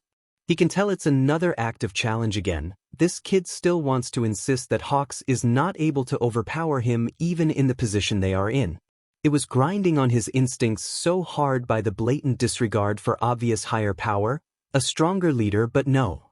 The Ias was apparently still the top bird, so Hawks really had to do this. He looked back to Nedzu, who seemed to understand his silent question, and answered with a simple nod. If the chick's parents weren't called in by now, that means they don't have an animal-based mutant quirks and can't help, but this shouldn't affect the fledgling after the quirk wears off. Once this little baby bird no longer has his wings, this will no longer affect him because he won't have the instincts anymore to understand it. This is one weird transformation quirk though. Hawks has never seen any like it, and for it to last this long. This type of quirk could have maybe helped in fields where they suddenly needed air support. If only that person was able to hold out, they would have made a nice hero. Hawks turned his attention back to the squirming and screeching nestling, trying their best to snap at him with their sharp fangs. It's a bit weird that he only just noticed that the fledgling has sharp fangs until now. He swears they were flat a moment ago. No time to think about that though, he needs to get a hold of his Ias pronto. He took a deep breath and let it out slowly, readying himself for when he knew for a fact he won't be able to take this back. The kid won't be affected after the quirk wears off, but Hawks will. He'll have to keep an eye on him from afar and stuff. It'll SCK, but that's just the job. He opens his mouth, holds the baby bird's head in a certain way so as not to hurt him, and then dives his head down. Hawks bit down on the nestling's right shoulder, not too hard but hard. Enough to break a layer or two of skin and leave just a little dot of blood, something that would be a clear mark. He only stayed on for a few seconds, but all the noise stopped. The fledgling stopped moving and making any noise of any kind, and Hawks took that as a clear sign to get off. He moved away from the chick's shoulder and sat right beside him. Hawks saw the nestling's eyes wide and looking straight at him. He just calmly sat there waiting for the chick to catch up with their thoughts. After a little, Hawks could hear a tiny adorable little coo, and he couldn't help but coo right back a little louder. He watched as the kid slowly and wobbly got up and faced him with his still wide stunted eyes. He softly coo and watched the Ias eyes dilate to the sound, only focus on him and not the people looking at them with slight uncertainty. Why you want him and me? First human words that were spoken in such a long time, and they sound very rough and raspy. Hawks saw something akin to desperation in the back of the fledgling's eyes, a need, a want. The kid's acting like his parents never wanted him, but he doesn't know his home life. He'll have to inform Nizu about that little tidbit he saw. He coos a little more and holds his arms and wings wide and open, inviting, just for the chick to charge head first into his chest. He let out a quiet oof but was able to keep sitting straight up. He wrapped his arms around the little one and he was able to hear the soft sniffs of crying. Why was he crying? Why was the kid so off, like this, very weird? Hawks repositioned them so they can be more comfortable. He sends down Kuz to try and calm the IS down. He really doesn't understand how this little guy, that only just got his instances from a quirk that should at least wear off in about a few days, is acting like this. He should never have installed himself as his own leader already. He should have been a somewhat calm baby bird that just needed an authority figure around. His instincts should never have told him to fight and defend, to take control. Hell, Hawks doesn't even know what President Mike falls under. He didn't attack him but also used him as a type of shield. It makes no sense at all. Hawks. Hello, how is your day so far? He heard a cheery voice from a comfortable distance away. He turned his head to face the principal. He wasn't stepping closer and it seemed to not alarm the chick, so he was a good distance away. Hawks sent some more Kuz to the little one, then looked back up. Hi Nizu, I'd say my day has been pretty eventful and I guess the same could be said for you? He let the calm and lazy smile fall on his face, being able to do this easily after all his training. Well, yes, it has been a very eventful day, one could say. But we should really focus on the matter at hand. Nizu smiled with a little more teeth than what he normally would use, an intimidation tactic, and Hawks can understand why he would do that because he is in his territory. Is Midoriya-kun stable enough to be checked on, or could check him real quick? Since you just formed a bond with him, you can tell his injuries better and faster than others. He checked over his nestling in his wings and only noticed scraps and some bruises here and there. Besides the quirk affecting him, Midoriya is okay. He's all good Nizu, no blood anywhere and it's just scrapes and bruises this little chick's got. Nizu nodded his head in understanding, a sharp smile still present on his face. That is delightful to hear, Hawks. Now, since Midoriya is okay, we can send him to the hero ward that both of his other teachers are in. At the ward, Midoriya will be evaluated to see what type of quirk was used on him, and the police will look through all the criminals that were caught, quirks, as well. If you could help the process of getting him to the hero ward in Yuzurifu General Hospital, that would be very much appreciated. You can stay by him for as long as you want, and all I need you to do is keep him calm through the whole process. It's fine if he freaks out here and there because that's unavoidable, but do you think you can do that, Hawks? He looked at the white rat. He wanted him here to help, but he's already pushing him off the property. He can't do anything about that either, so Hawks will just have to ignore that need to gather data for the commission. At least he's got enough stuff already. They'll just know the basics of what happened before the public, and they just have to be happy about that. Hawks focuses back on the little chick that's still clinging onto him for dear life. Scared. He cuddled closer to the fledgling that's currently gripping onto him while trembling. BB big SRE monster. He rubbed his cheek onto the hatchling, trying his best to soothe him. A calm scenting should help. Poor little thing is only now trying to understand what happened. I know, baby bird. Hawks quietly said, not wanting others to hear. C could have EDD died. At those words he felt the wet tears on his chest and he felt his stomach twist into knots. His hatchling would have died before he got here, before he was even notified. He really has marked this little one, hasn't he? Hawks needs to keep the commission away from him. I know, chick. I know. Just focus on my breathing. When you calm down enough, I'll take you somewhere safe so they see what quirk affected you. When Hawks looked down, he was met with those deep viridian eyes. And nest. He felt a little pain in his heart knowing for a fact that they are not going to a nest. No nestling, but I'll be right beside you all along the way. The kid just nodded and buried himself closer into his chest. It really was weird that Midoriya was acting like this. Usually when others randomly get instinct from a quirk, they will fight them to the point that it could hurt themselves. Since it goes against how they normally think, it makes sense everyone fights it, but this kid is acting like all of this is normal. It's weird. It was one hectic ride and cool down, but Hawks was able to manage it. He got the nestling in the hospital with minor screeching and hissing. He was able to get the chick into a room to calm down more, trying to make the little rascal ignore the scent of his teachers in the other rooms nearby. Hawks was even able to help Midoriya to make a nest in his room. He bothered a bunch of nurses for pillows and blankets, and they were nice enough to provide. Right now the kid is sleeping in his temporary nest by himself because it's not big enough to fit both of them. The compromise was to have Hawks drape one of his wings over him and that he couldn't leave the room at all times. Hawks was okay with these rules because after that dramatic marking, he wanted to be beside his nestling.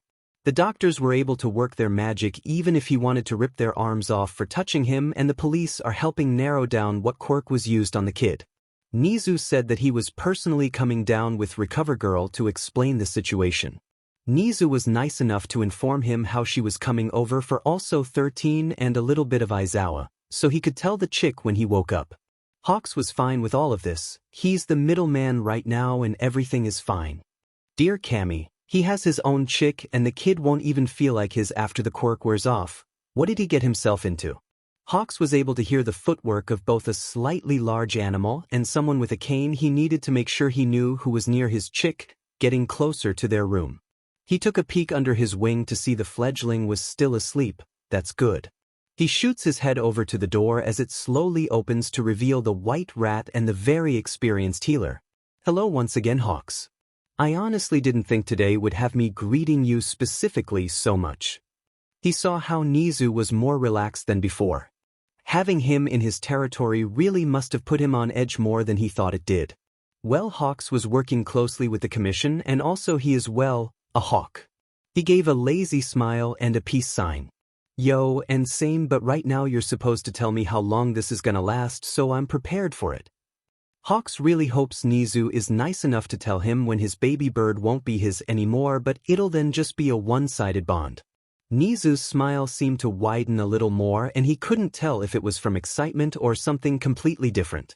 Yes, that is why we are here, because we finally found out the quirk. He sat there and waited. And waited. And waited. Nizu just got a whacked from a cane. Don't be like that, Nedzu. Just tell the poor boy so he knows. Stop trying to mess with him so much. Recovery Girl brought her cane up a little more to empathize that she's not scared to hit him again. The rat just gave her a light cackle and put both his paws in the air in mock surrender. I was getting there, Chio. Nizu cleared his throat and looked back to him with a more tame smile than last time. Now I will tell you beforehand that the boy's parents were informed that their son is safe and sound but not anything else. We don't want to cause them any distress because what I'm about to tell you is based so far off of assumptions. That caught Hawks off guard, but he thinks he hid his shock well enough. If the other two noticed, they didn't say anything. The quirk that was used on him is called Minute Baby.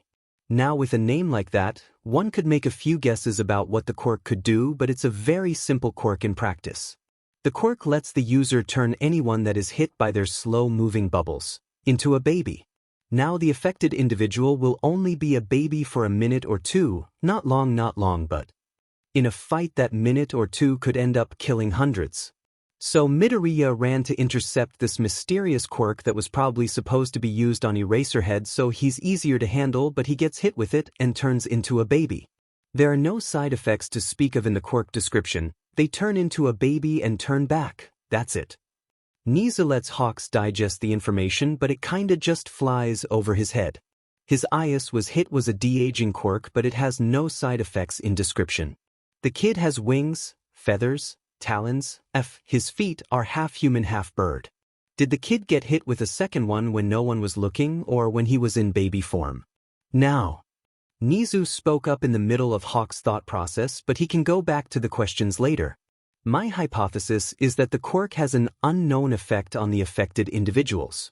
I don't know if it has a random chance to get mutant quirks, or if it can awaken a quirk in the family line one could have had, or even if it was something different. I will be going to the station tomorrow to be in the side room so I can listen into the interrogation. I will also be silently sending questions to the interrogator in real time if they miss something I noticed and they didn't. Hawks slowly nodded his head at the explanation, but quickly one question entered his mind. Why are you telling me all of this? He looked at Nizu in obvious confusion because shouldn't the parents be informed of this type of thing? Hawks is not a parent, even if he wants this chick. The parents weren't told to not cause a panic for the kid and send him into another survival mode. Recover Girl let out a loud sigh as he slightly walked closer to him and his chick. She kept getting closer and she didn't ask, and his nestling was asleep right now, See, this is why he told you. Hawks blinked a few times and only then noticed that both of his wings were spread out and puffed up in a defensive pose. He felt a light blush get on his face but ignored it so he could pull his wings back in, unfluff them and lay one gently back over the fledgling. He watched as Recover Girl backed up a bit and huffed in what he can only guess is annoyance. Hawks, you have marked, bonded, branded, smeared, or whatever you want to call it. You have done that, so in your mind this is your child. You can't change that, he can't change that, no one can get that out of your head. If Midoriya changes back, that doesn't change that. He won't feel it but you will.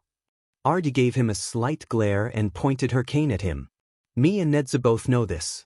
Nedzu is a straight-up animal, and over the course of my whole life I studied many different forms of medicines for all of my patients. We know that you would be nothing but a nervous wreck without this information and you're basically his substitute parent until the real ones get here. She turned her back to him and walked back over to where Nizu stood. RG turned back around and gave him a little sad smile. You will most likely need to talk to the parents in some way. Both me and Nedzu will try to explain the situation to them, maybe you can get some type of schedule to be with your chick then. With those final words from RG, she left the room leaving him with Nizu. Nizu gave his normal bright but slightly unsettling smile. It never looks like it's supposed to be on his face. I am also a little worried myself. For a split second Hawks saw doubt or true worry cross the rat's face. Nizu then looks down at the floor with a contemplated face before looking back up with more of a neutral expression. I have a theory about this that is very, let's say undesirable, but I'm not putting it off the table just yet. That is another reason the Midoriyas are not being informed about his condition at this very moment. Besides, we do not know what is going on at all. I will say, it is quite the puzzle to figure out. Nizu calmly turned to the door and began to walk out but stopped before he left the room fully. Hawks gave Nizu a calm look because he knows for a fact this rat knows he's always wearing a mask. The look in Nizu's eyes is hard to read, it makes him unsettled but he can't tell why. Something about those parents gets my fur standing on end but I don't know why, not yet. I will not let anyone hurt my students, so until I'm satisfied, I am keeping an eye on Midoriya and his parents a little more than normal. When the last words left his mouth, Nizu was gone. The words that were thrown at him were slowly digesting but Hawks didn't know what to think about them. He takes a deep breath and holds it for a bit then releases it back out. He checked on his nestling to make sure everything was okay then went back to the conversation that he had with Nedzu and Recovery Girl. It was a lot to think about and also the fact that he was able to get in touch with his instinct again after so long. Hawks is a little worried about how that might affect him. He's heard horror stories of when animal-mutated individuals finally indulge in their instinct after so long. It's like trying to hit a target in the pitch dark. You never know how one will react to it. Some will crash, don't know how to function right and need to learn things all over again. Some will lash out and other times they will attack anyone and anything they see like a feral animal. So many awful outcomes, but usually if it involves a child, they will mellow out faster but be deathly protective of them. It was something that the commission ignored when they made him push them down into a neat little box. Why would they care about it when they thought that their little soldier would never open that box again? They were so confident that their little Hawks, their plaything, would obey any command they give him, but they seemed to forget to understand that when he was sent to help Midoriya, they said to help in any way possible. They wanted him to do his job to a T and to accomplish what he was given by Nizu no matter what. This caused him to try and successfully tap into his instinct again. Hawks let out a huff of laughter at that thought. The direct orders by his handler made Hawks do something the commission never wanted to do in all his life. It's oddly poetic that the people that wanted him to shut his real self into the deepest part of himself are the ones that inadvertently told him to tap back into his instinct, which will get him back into his old self more. The grumbling from his stomach makes his ridiculous thought process stop. He was hungry. He shouldn't be hungry for the next few more hours, judging by the commission's diet. Another loud grumble came from him and Hawks quickly started to feel deathly hungry. He could probably eat a little something. The only thing popping up in his head to eat is meat. Meat, raw meat, red fresh still bleeding raw meat. Hawks gulped a bit at the thought and the hunger pain grew worse. If a nurse or doctor thinks he's starving himself by the way his body is acting, they will force him to eat something. With the fact that Recovery Girl mentioned knowing how to actually take care of people with animal mutants, they will most likely call her down to give a list of foods he could eat. That is if she already didn't do that for the kid. Hawks take another big gulp of saliva. Just thinking about raw meat right now is too much. He reaches over to the call button for the nurse. They did say to call them if he needed anything at all. It didn't take long until the nurse from before that gave them the blankets came in and asked what they needed. He for some reason felt put on the spot and kinda wanted to tell her to go away, but he couldn't as his stomach betrayed him and growled loudly. "Oh, I'm so sorry. I forgot to come in here to get anything for both of you to eat." She gave him a kind smile as she took out a little notebook plus a pen. "Now what would you like to eat, Hawks?" As she was saying this, he was glaring down at his gut because it wrongfully betrayed him. He could have probably held out until the morning. He looked back up to the nurse with his signature lazy smile and laid-back posture. "Yeah, I'll have." He stopped before he could say what he's supposed to have, demanded by the commission. Hawk's eyes quickly zipped around to room, trying to see anything that would be able to get this information to the commission. He gulped a bit and tried to make his mask fall back on, but he can tell that she noticed that change. "I'll have." He stated that last part quietly and slightly looked around the room again, but the nurse just smiled all the while. She wrote it down like it didn't matter at all, like what he ordered was normal or even expected him to order it. Hey, good. That was one of the things that is needed in a bird of prey diet. She gave him a beaming smile, and Hawks was right. RG already told them what they both needed to eat. Was she going to report back to RG if he didn't eat right? He'll never know. "I'll give both of you something you wanted. We already found that Midoriya is underweight and is missing some very important vitamins that just so happen to be what is in raw meat, raw fish, and what a bird of prey would need, and not to mention some vitamins that are too high for my liking as well."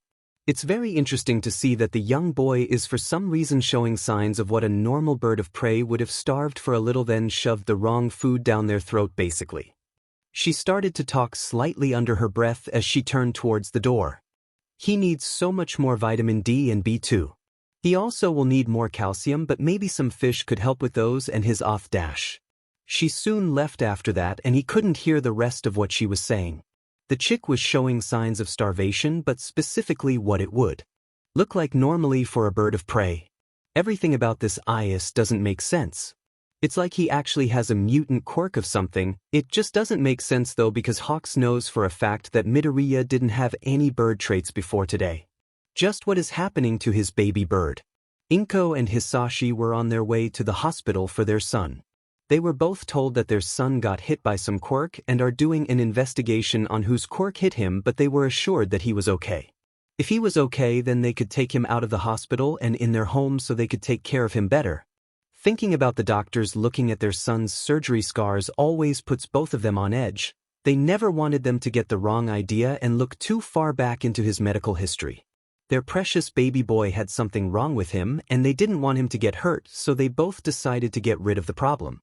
That thing should have never been born with them in the first place. Her poor baby boy being born with so many birth defects broke her heart so much. That is one of the main reasons she never liked talking about it to anyone, so no one will ever look too deep into that thing's past. Her and Hisashi were about 20 more minutes away from the hospital. Oh, she honestly can't wait to see her mistake perfect son safe and sound again. They have everything set up at home to make sure he's going to be taken care of if needed. They of course made sure they could get into his room at any moment because he recently found a way to lock it. Hisashi discovered that little thing about a day or so ago. "Love, calm down." Inko looked over to see her husband monster with her eyes slightly wet with tears. "We couldn't come in yesterday, so we are coming in today. It's better a little late than never, right honey?" Hisashi was trying to keep his eyes on the road, but he did a quick glance over. She tried to keep her breathing, even that quick glance over set her panicking. Inko was always so anxious and nervous all the time, and with Izuku in the hospital, that was not helping it one bit. I know, but I just worry, dear. You know how I get. It's also so late into the evening." Inko put just a little bit of a whine into her voice. Even alone with her husband monster, she still acts. One must never be relaxed with their acts. If one gets caught, that could be the end of the show. Curtains closed when all the actors are still on stage. She saw the eye roll out of the corner of her eye. Hisashi is supposed to not show much negative emotion. It's only 1:24 p.m., 13:24, love. We will be able to get Izuku and come home in time for lunch, and no one will have to worry about the scars or the habits or coups, nothing. Izuku will be safe at home where we can help him be normal again. Inko looked out to the road that was busy because it was right on time for rush hour. This is why she said they shouldn't have gone into work at all today. This is why I said he shouldn't have gone to that school for heroes. She huffed in annoyance. Everyone needs a break from the acting and they won't get on the stage until later. I didn't know he was going to unlock some random part of his quirk. Inko, you can't blame me for that. I also thought if he had his dreams crushed by heroes he looked up to, then he would give up easier. He might have even been able to help me with people that he used to be like. A slight chill ran down Inko's back, but she ignored it. Imagining all of those things in one place gave her the creeps. That was the reason why she only helps out off-site and not on-site. Inko was so happy her baby boy was able to be saved from that life when he was an infant, even if they had to go in a couple more times when he was growing up because things just kept popping up. Her eyes started to tear up a little at the thought of her baby boy being too far gone for them to even help him. It would have killed her inside if they had to intervene in some other way. Next time, I'll listen to you and not let him go. I could have found another way to pull him around. He would have understood at one point. If you would have let me show him at a young age, then this wouldn't have happened. Hisashi tried to point out and shift some blame onto Inko, but she didn't let that happen. No, you couldn't have, because he was always a little hero. He would have asked teachers and other people if that was normal. His teachers only hated weak quirks, not mutations. Inko kindly informed her husband Monster. She always had to remind Hisashi that Izuku wasn't like him growing up, so full of love and kindness. Her baby boy just always wanted to help anyone and everyone, no hateful bone in his whole body. Now all they need to do is get him home so no one can see how disgusting different he is. Netsu was so far having a nice day, unlike yesterday. Aizawa woke up and Chio stated he needed about one more day of normal healing and regaining energy to get the quirked healing. Aizawa didn't like it that very much and even tried to escape back to his house, but luckily for Netsu, Yamada was only down the hall and quickly trapped him onto his hospital bed. 13 on the other hand seemed to still be knocked out after their surgery. That's understandable though, because they almost ripped themselves apart with their own quirk and Aizawa is known for his quick recoveries. Netsu will probably recommend a few more therapy sessions than what 13 usually gets. He doesn't want them to relapse into bad habits. The last time 13 almost hurt a civilian, but now they might get nightmares about their quirk killing them again. Maybe some time off of hero work will also help. He will figure out what needs to be done when they get there. Right now the time is 12:30 p.m., 12:30, and he is sitting on the observation side of the two-tone glass waiting for the one who used their quirk on one of his students. The interrogation will be done by Detective Tsukachi and Officer Sansa will also be present. Netsu himself has a little ear radio for himself and Tsukachi. He will be able to point out anything that is not obvious to the detective and his partner, but he is certain it will be unneeded. After waiting a little longer, they brought in the one with the quirk minute baby, Shinrai Tori. Her age is 27, young for a villain, but it makes sense for cannon fodder. Went through high school and dropped out of college after her harasser graduated top of their class. Is known for petty theft and helping some people get revenge. It's always easier to take someone away when they are just a baby. They seem to not have been sighted since few months ago, meaning that the League of Villains have been getting small fray for a while now. The young lady is put into her chair, then cuffs attached to the table. Netsu watches as she jangles around the cuffs a bit, but he can tell it seems to only be a way to distract herself while waiting for her interrogators. He noticed that she seems to be tired and anxious. Shinrai is doing a fine job at keeping that hidden though. After some more time passes and Netsu just dissects the villain so he can get a better read on how she acts and maybe some of her small tell, the door opens and in steps the detective and his partner. He noticed how Shinrai seemed to tense, but just a smug before she corrected how she sat and made herself seem more confident. Good morning, Shinrai. I'm Detective Tsukachi and this is my partner, Officer Tamakawa. We are here today to question you about the involvement at the USJ and any information we can get about the League of Villains. Nedza looked as both detective and officer try to have a calm and kind and relaxed posture, being open as possible to try and make the other talk more. They sit down and Tsukachi talks about all the things he has with him and what they are going to be used for. Shinrai acts like it's a waste of time, but Nedzu can tell she likes the distraction. After everything is finally set up, Shinrai looks more relaxed than before they start the questioning. My name is Tsukachi Naomesa. I am the main detective on this case and questioning. In the room with me is my partner Officer Tamakawa Sansa. The person being interrogated today is Shinrai Tori, aka the villain test run. She was one of the many villains caught at the USJ after the attack. Tsukachi moved some papers around and made sure that his pens were all there before moving on. The date is 2. The time is 12:47 p.m., 12:47. My quirk is called Lie Detector. Any questions after this point that I verify true are the whole truth. Now we can start the questioning. Nedza watched as the first basic questions were asked, as they always do, to make sure Tsukachi's quirk is working correctly and to see if any of the information they have on the individual is wrong.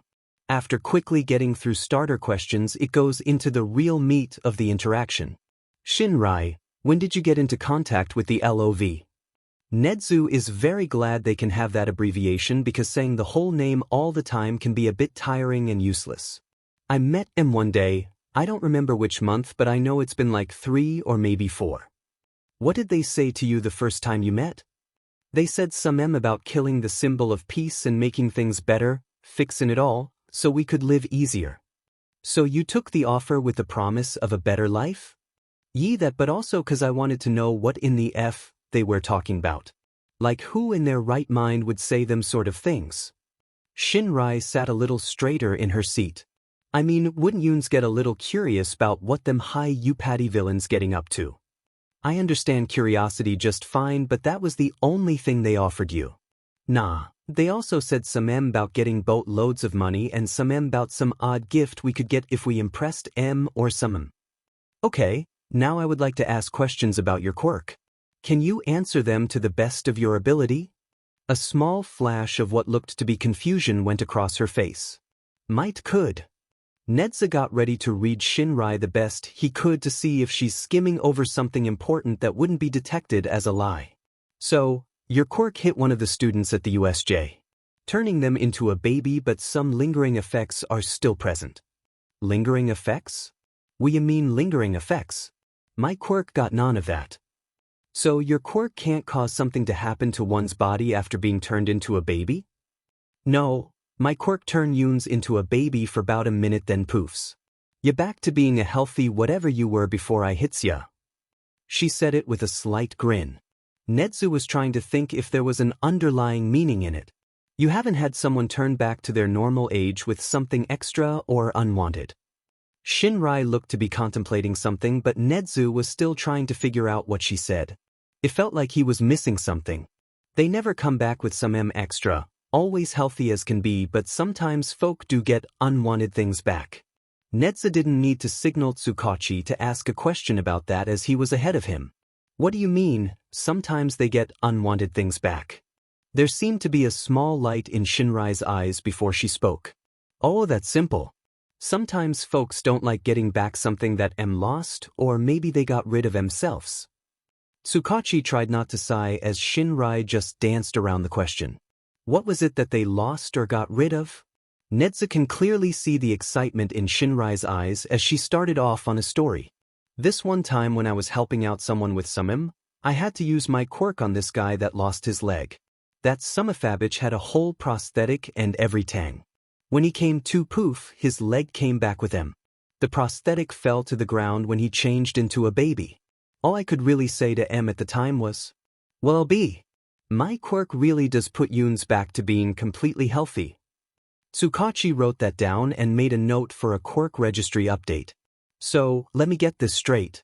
Your quirk will turn one into a baby. Uhu, Shinrai nodded her head. And when turned into a baby, that makes them as healthy as a baby. Yep, sirree, then they go back to the age they were with the same health. Ya got in one. Nedzu was trying to quickly dissect the new information about the quirk that was handed to him. What would happen to lost limbs when they are young but regain them when older, or other organs? Would it be in the same state it was when lost, or would the affected just get something that was basically brand new without muscular but normal for their age growth? Tsukachi, can you ask her if anything bad happened after they regained their leg back? Did they need to eat more to compensate for all the energy that went into getting back a limb or organ or anything of that nature? The detective asked the question and was pleasantly surprised about the answer. Oh yeah, I asked the person hiring me if we could keep him for a bit cause I didn't know my quirk could do that. It seemed like he would get hungry faster than normal, was more tired throughout the days we kept him, and that thing couldn't be used at all. He was muscular but it was just so weak, it was like a big baby limb. Oh, but he was able to walk around after he got a boost from adrenaline. Shinrai happily explained her findings on her quirk. It did last a really long time though. Maybe it was close to 2 or 3 weeks of needing extra food, water, and sleep. She put a finger up to her chin as she contemplated the time. Tsukachi, can you ask if anyone got mutations back like scales that were removed, feathers, anything that could be counted as mutations? The detective directed the question back to the villain and she took her time to think. Nedzu thought up some scenarios that this quirk could come in handy. It was a deceptively powerful quirk, granting the user the ability to get away quickly, get the upper hand, capture individuals without much notice, a healing potion, regeneration of limbs, and fixing one's health. This was an overpowered quirk if Nedzu has ever seen one, but it was pushed to the side because she just never turned someone that was in bad health or lost a limb. This was an amazing power that was perfect for offensive and defensive and healing. It was a very well-rounded quirk and it didn't even work on the user. Even if the healing and regeneration is a side effect of the quirk, just turning one into a baby, turning back to clock, or just turning them into a baby. When they turn back, something gets messed up. The health of the individual from when they are a baby follows, but Nedza guesses that makes sense. The quirk can only work with what it has, and that is a very large person with a bunch of mass that is being turned into a baby that has all its limbs and health intact. He wonders if someone was sickly as a baby if they would come back sick as well.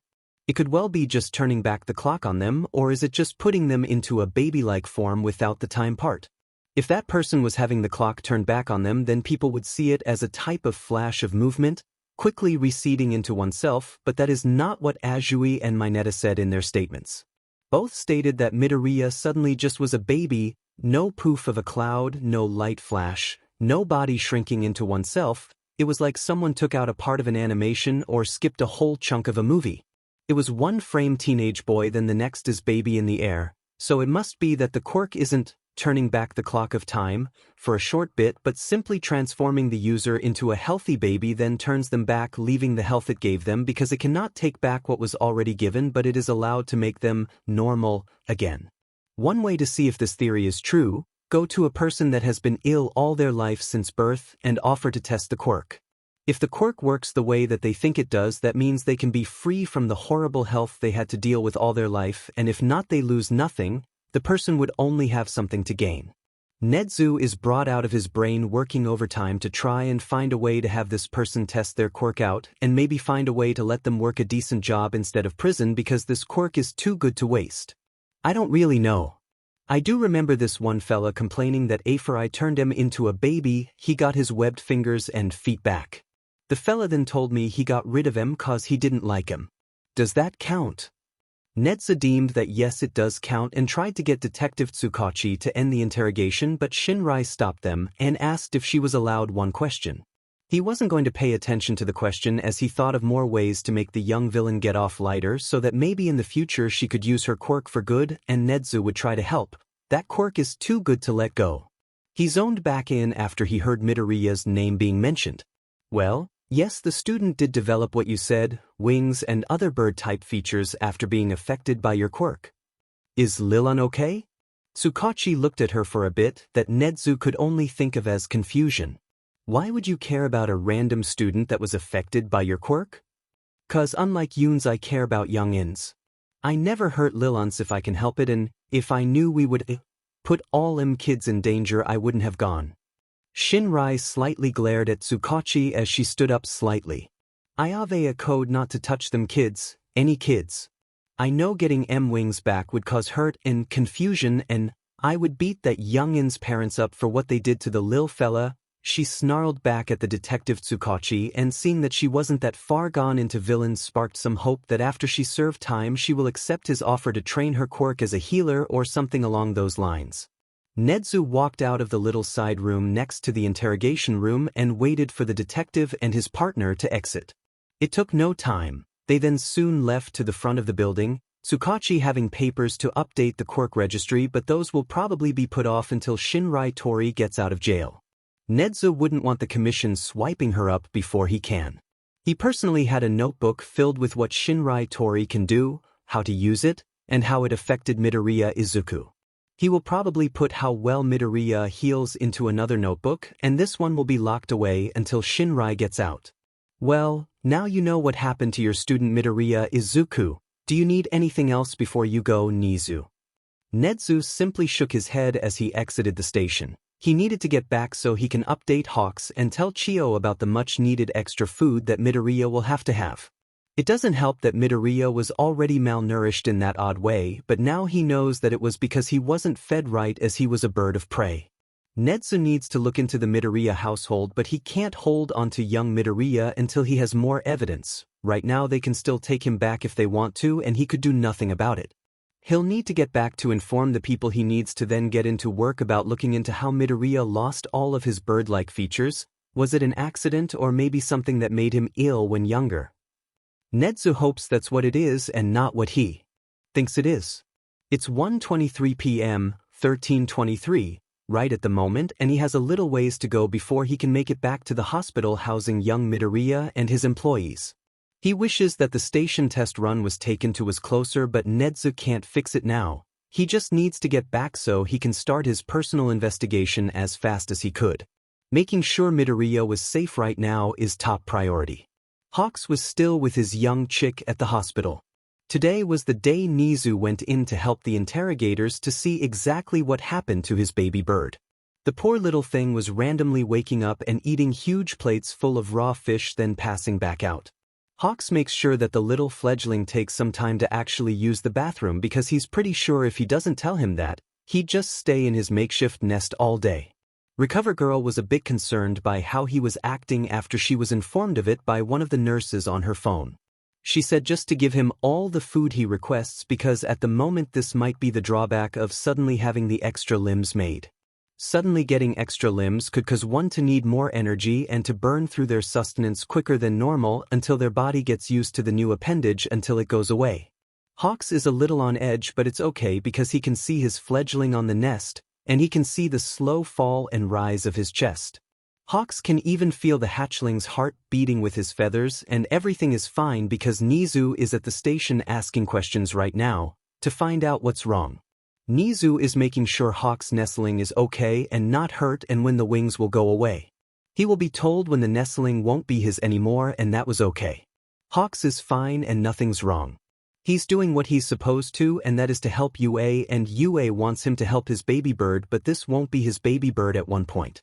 But everything is fine and he would know the best if anything was wrong. Hawks is dealing with these feelings and emotions like the commission taught him to, or well, he taught himself to do this because they said they were useless things to have and told him to get rid of them. He is trying his best to shove them into the box he created in his mind, but they aren't going in. Hawks is supposed to put them in the box then open them when he gets the chance. He hasn't gotten the chance yet since he brought his instincts back. He is trying his best because everything is fine and he needs to be fine, and he said he would take care of the nestling, but something is wrong and he can tell something is wrong.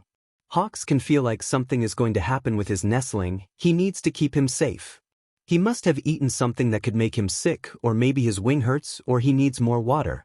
Baby bird could also have to go to the bathroom again and he has to wake him up to use it, but all Hawks know is that his instincts are flaring up after so long of being shoved away, and they are telling him everything is going to hurt the little bird.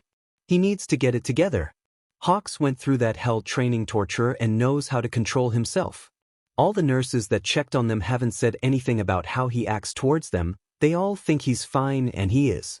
He did get a little defensive when they got too close to the hatchling, but it was normal mutation behavior to protect their young, and these nurses deal with hurt heroes daily. Hurt heroes just back from battle can attack after waking, and a way to combat them is containing them, so all the staff knows basic fighting.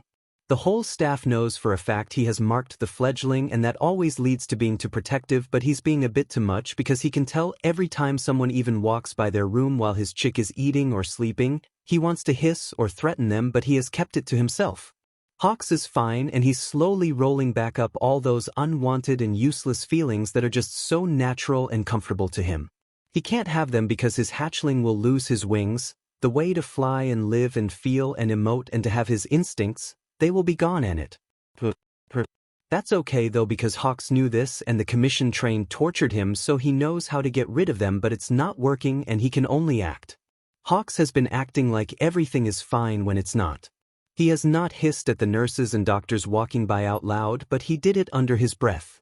He has not threatened any of the staff, but they would never know that his talons, his claws, on his hands have been growing for a little while now without being cut, and he kept flexing them. If it wasn't for his gloves, they would see the threatening flex of his hand to bring out his talons more.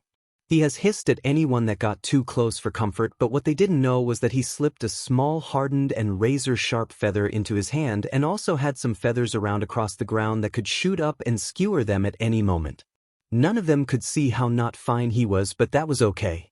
Hawks could keep this act up for as long as he could. He thought that maybe he was the exception to the whole. Once your instincts are back, they go haywire for a bit and will stay stronger.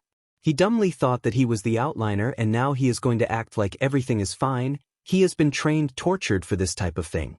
Hawks was forced to be good at acting like everything is fine with his careless, lazy, and happy attitude. He knows how to do this, and it shows because no one is worried about it. He is fine and everyone knows it. He is sitting as close as he can to his baby bird that is currently asleep. Hawks lets himself seem relaxed, but inside he is screaming to bring the chick to his flock and in his nest, so he's cared for better. It's a beach to have both human and bird instincts collide like this because they mix so wonderfully when he knows for a fact humans are a packed animal, so it translates to flock, even though hawks don't stay in flocks. Humans need a village to take care of children, so it translates to he needs a flock mate or his own sir to help take care of his baby bird, but he has none. He is sitting and relaxing while looking through his phone. The room has random red feathers stuck out of corners, behind pictures, under pillows, and in between any nook and cranny he could get them into. The fledgling is probably going to wake up again and ask for more food in about 20 or so minutes, and the last time he asked for food was at 1:27 p.m.-ish, 13:27. He's going to call down as soon as his little chick stirs awake so they can get him his food. He's used his own pocket money to make sure they have enough of it because he didn't want to wait for the school to supply it. The nurses last checked in at 1 p.m., 1300 hours, and said that everything was still fine with Midoriya Izuku. He needs to remember that name for the rest of his life. Hawks has already memorized how his little hatchling looked, and after this he will memorize how he acts so he can always point him out in the densest of crowds. He also is doing this as a just in case if the commission decides to try and take him away from his baby bird and he needs to find him again. Hawks tries to always be prepared for anything that might happening because he was tortured to do that, so he might as well use it against them.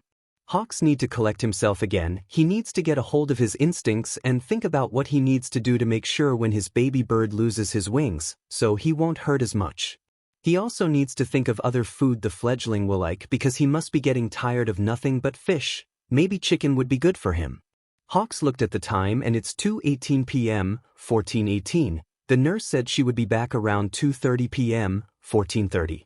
He decides that maybe he should start getting himself ready not to hiss at the nurse again, or at least try to not stab her when she gets a little too close. It was only 3 minutes later when he started to hear a little commotion in the hallway. Hawks tune in his hearing so that he might be able to hear what's happening outside of the room. He can hear some yelling, but not what words are being yelled. Maybe a scuffle?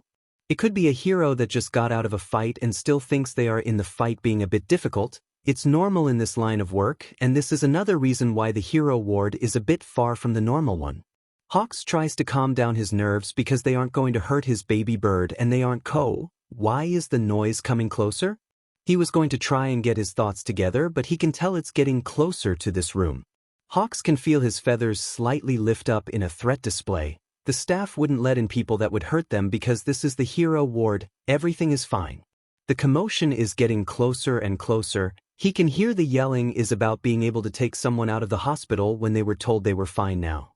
He can hear the nurses and doctors argue back that they want to make sure and are saying they just want to keep him in a little longer just for checkups. The arguing is going back and forth but getting closer and closer until he can feel someone on the other side of the door. The hero rooms don't have normal windows for the hallways. Press the button and part of the wall will turn into a window because many pros like the comfort of privacy. He can't see who is on the other side, but he can feel things and hear them with the help of his feathers. One is a male that is decently tall. He can feel the slight heat radiating off of the man, so that must be part of his quirk.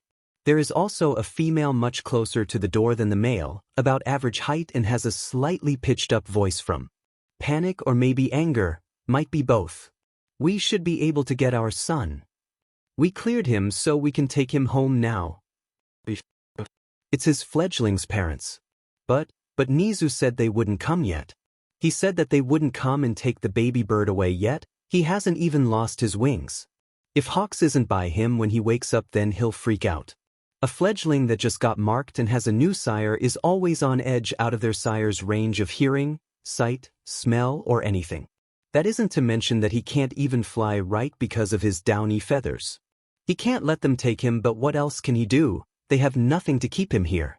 Hawks was only the temporary guardian because one, the parents weren't available, second, he's a hero, third and most important part, he became his sire. Now because the parents are here, nothing can stop them from taking the chick home. He's cleared out. They have no evidence of needing to stay because they can research the quirk that affected him while he waits at home, and if anything happens they can just bring him back in. They don't have anything that says these parents are bad either, even if Hawks feels like he shouldn't trust. The door opens. His nestling's parents are still arguing with the staff, but as soon as the mother's eyes leave them, she looks at him. He can feel himself covering his nestling more so he's out of view from this angry person's sight. The women's eyes widen at seeing him, and he can see a quick flicker of something like disgust on her face. Then she recovers and hides everything, and it makes Hawks stutters. Why? Why is she like that? Would anyone like to tell me why the number 3 hero is in my son's room? The dull and plain voice that Hawks has heard from so many people all his life. The people that would hurt him standing tall and without fear or anger or any emotions at all. Lifeless on their feet.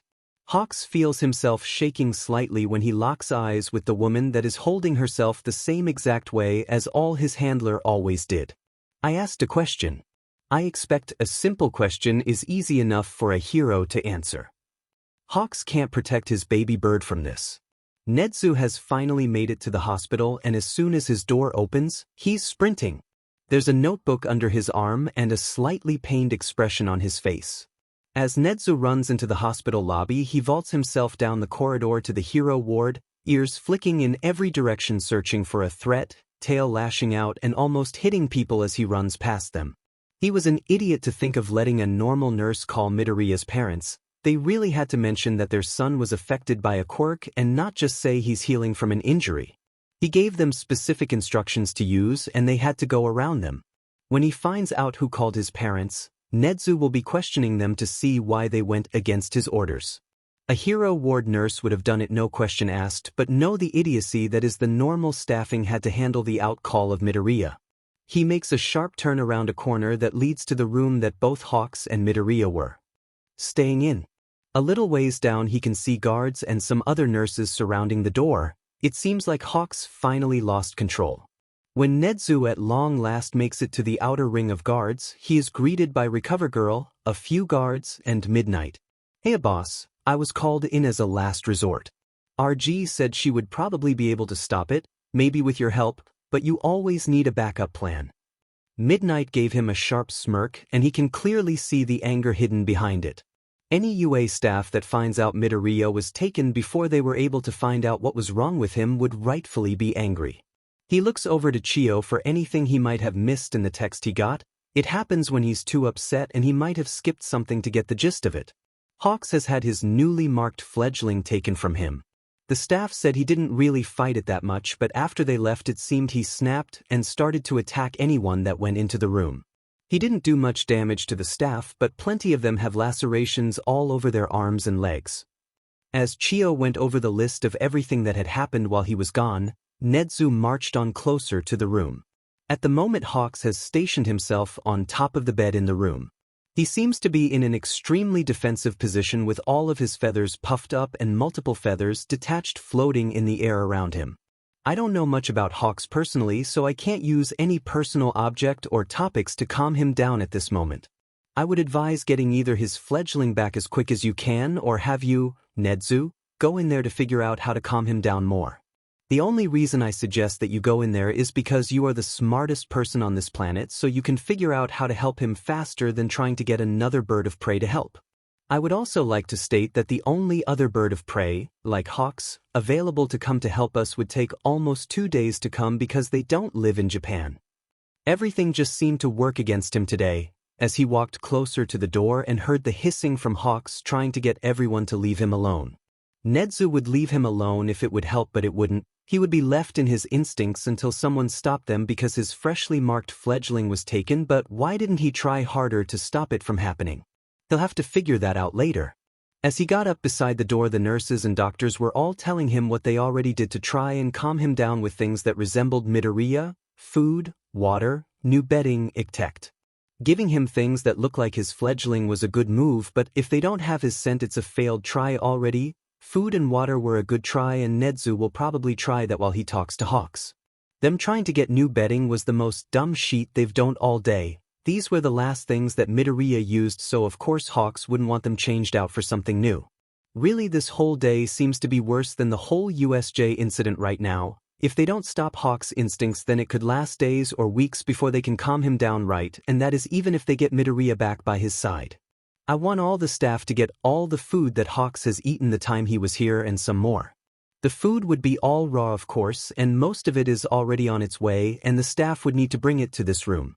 The food is raw chicken, snake, some live lizards, frozen mice, and some live birds that are usually used to feed the animals at the zoo but will be used today for our lovely number. Now some staff go and grab those from the normal area. It's usually picked up, and someone else grabs some of the raw fish that Midoriya always ate. With the combination of his food and the food his fledgling ate, it will make him think that Midoriya is coming back. After stating that some staff ran to go get the food that was able to be dropped off and the fish from the kitchen, the remaining staff stood by and waited for more orders from the educational hero, Nizu, one of the smartest heroes of their time. Nedzu cleared his throat as he started to look back at his messages, seeing if he got notified about anything else before speaking again. I need all the staff available on standby just in case I am attacked and need to be pulled back for Midnight to knock out Hawks. Recover Girl will be right beside the door alongside Midnight. If Midnight can't get me out on the first try, if needed, that is where the backup staff will come in. We can't have the room crowded too much, so stand a few paces back for me. He waved his paw, and just like that the staff back off quickly. The hissing from Hawks got a little quieter. Do we have, by any chance, another predator-based mutant Quirk in the building? Nedzu looked to the staff waiting for an answer, and one of them put up their hands and stepped forward. He motioned for her to talk and tell him just so he can know if he can ask them for help or not. We have an intern today that has a cheetah mutation, if that's any help. He nodded along to the female nurse who stepped up, but now it's just the outcome that might happen. If Nedzu went in like he is now, would Hawk still see him as a threat of power and stand down, not hurting him and just letting him move, if a little restricted? If Nedzu went in with something the other predator-based mutant had on them to smell more like a threat, would it just put Hawks on an unneeded edge that would just make him attack Nedzu sooner rather than later? He was weighing out his options when someone called out his name. Looking up, Nedzu was met with the face of what was on his mind at the moment. I was told you might need me, sir? Nedzu blinked a few times as he stared in the face of a cheetah. The intern blinked back in kind. Oh, well, I was thinking if I needed you or not at the moment, but it would help me greatly if you just stayed to the back for now. I want to see how it will go with me there first, then I might snag your shirt if I think it's necessary. Would that be okay with you? This would also be very good practical practice that many can't say they have under their belt. Adding that little bit was unnecessary because he could tell the boy would help, but you can never be too careful. The young man nodded his head up and down before swiftly running back to the patiently waiting staff. He sees what he thinks is excitement on all of their faces, and that makes sense because this is an amazing learning moment that usually never happens, and it's great for hero health staff to know how to do these types of things. They are sometimes asked to help with the more violent patients at times. If they know how to calm down someone like this for next time, they can boast that they can accomplish that. It's something one should boast about as well because many can't state that. Nezu turns himself back to the offending door and room that holds the silently hissing number 3 pro hero that is currently stuck in his instincts, but he just doesn't know how far in yet. He looks around the room and he can see how much of a mess it is. Feathers are strewn about all around the room, stuck in the little cracks of every corner, and some lightly floating in the air pointed in his direction. All of the furniture and equipment in the room has been flipped onto their sides and looks to be thrown about in a fit of rage, which Nezu is sure Hawks had at one point. Looking to the only thing left standing and somewhat unscathed, Hawks was positioned with his wings slightly wrapped around himself. The bright blood-red crimson feathers puffed up to seem more threatening even though Nezu could feel the murderous aura by the door frame. He could clearly see Hawk's pernicious gold eyes locked onto him, and Nezu can feel everything in his brain screaming at him to run from this predator and hope that it doesn't give chase. The wings are obscuring most of Hawks's body, but that's fine. Nezu can guess that he has a hardened feather in hand by now. Nezu ignores the eye contact and only looks over Hawk's shoulder and takes a light, very light, step inside. The hissing got a little louder, but not by much. After he got both his feet on the same spot, the hissing went back down again. Hawks hasn't changed his spot on the bed, no movement was made whatsoever, so he cautiously took another tiny step inside. The hissing this time didn't go up in volume, but it didn't stop either. Nezu just has to be extremely careful. He takes 2 steps forward and thinks that's all he's going to try. He doesn't want to be closer to death more than he needs to be today. He takes in how Hawks is holding himself in a way that would allow him to move any way he needs to with precise speed. Nezu cleared his throat, then made a low chittering noise. He never usually makes this noise anymore because it is used to comfort and express happiness, but he hopes it somehow helps right now. It seemed to have caught Hawk's attention as he poked his head out of his feathers more. Nezu looks at where Hawk's chest would be, so his head is a little lower down, and it makes him look more SBMSV before he begins to talk quietly. Hawks. Hawks, are you there? He waits a little bit but gets no answer, so he decides to just go on a little tangent and hopes that helps keep his mind grounded in the raging animalistic tendencies. Today, as I told you yesterday, I went to the station that had the villain that hit your chick with their quirk.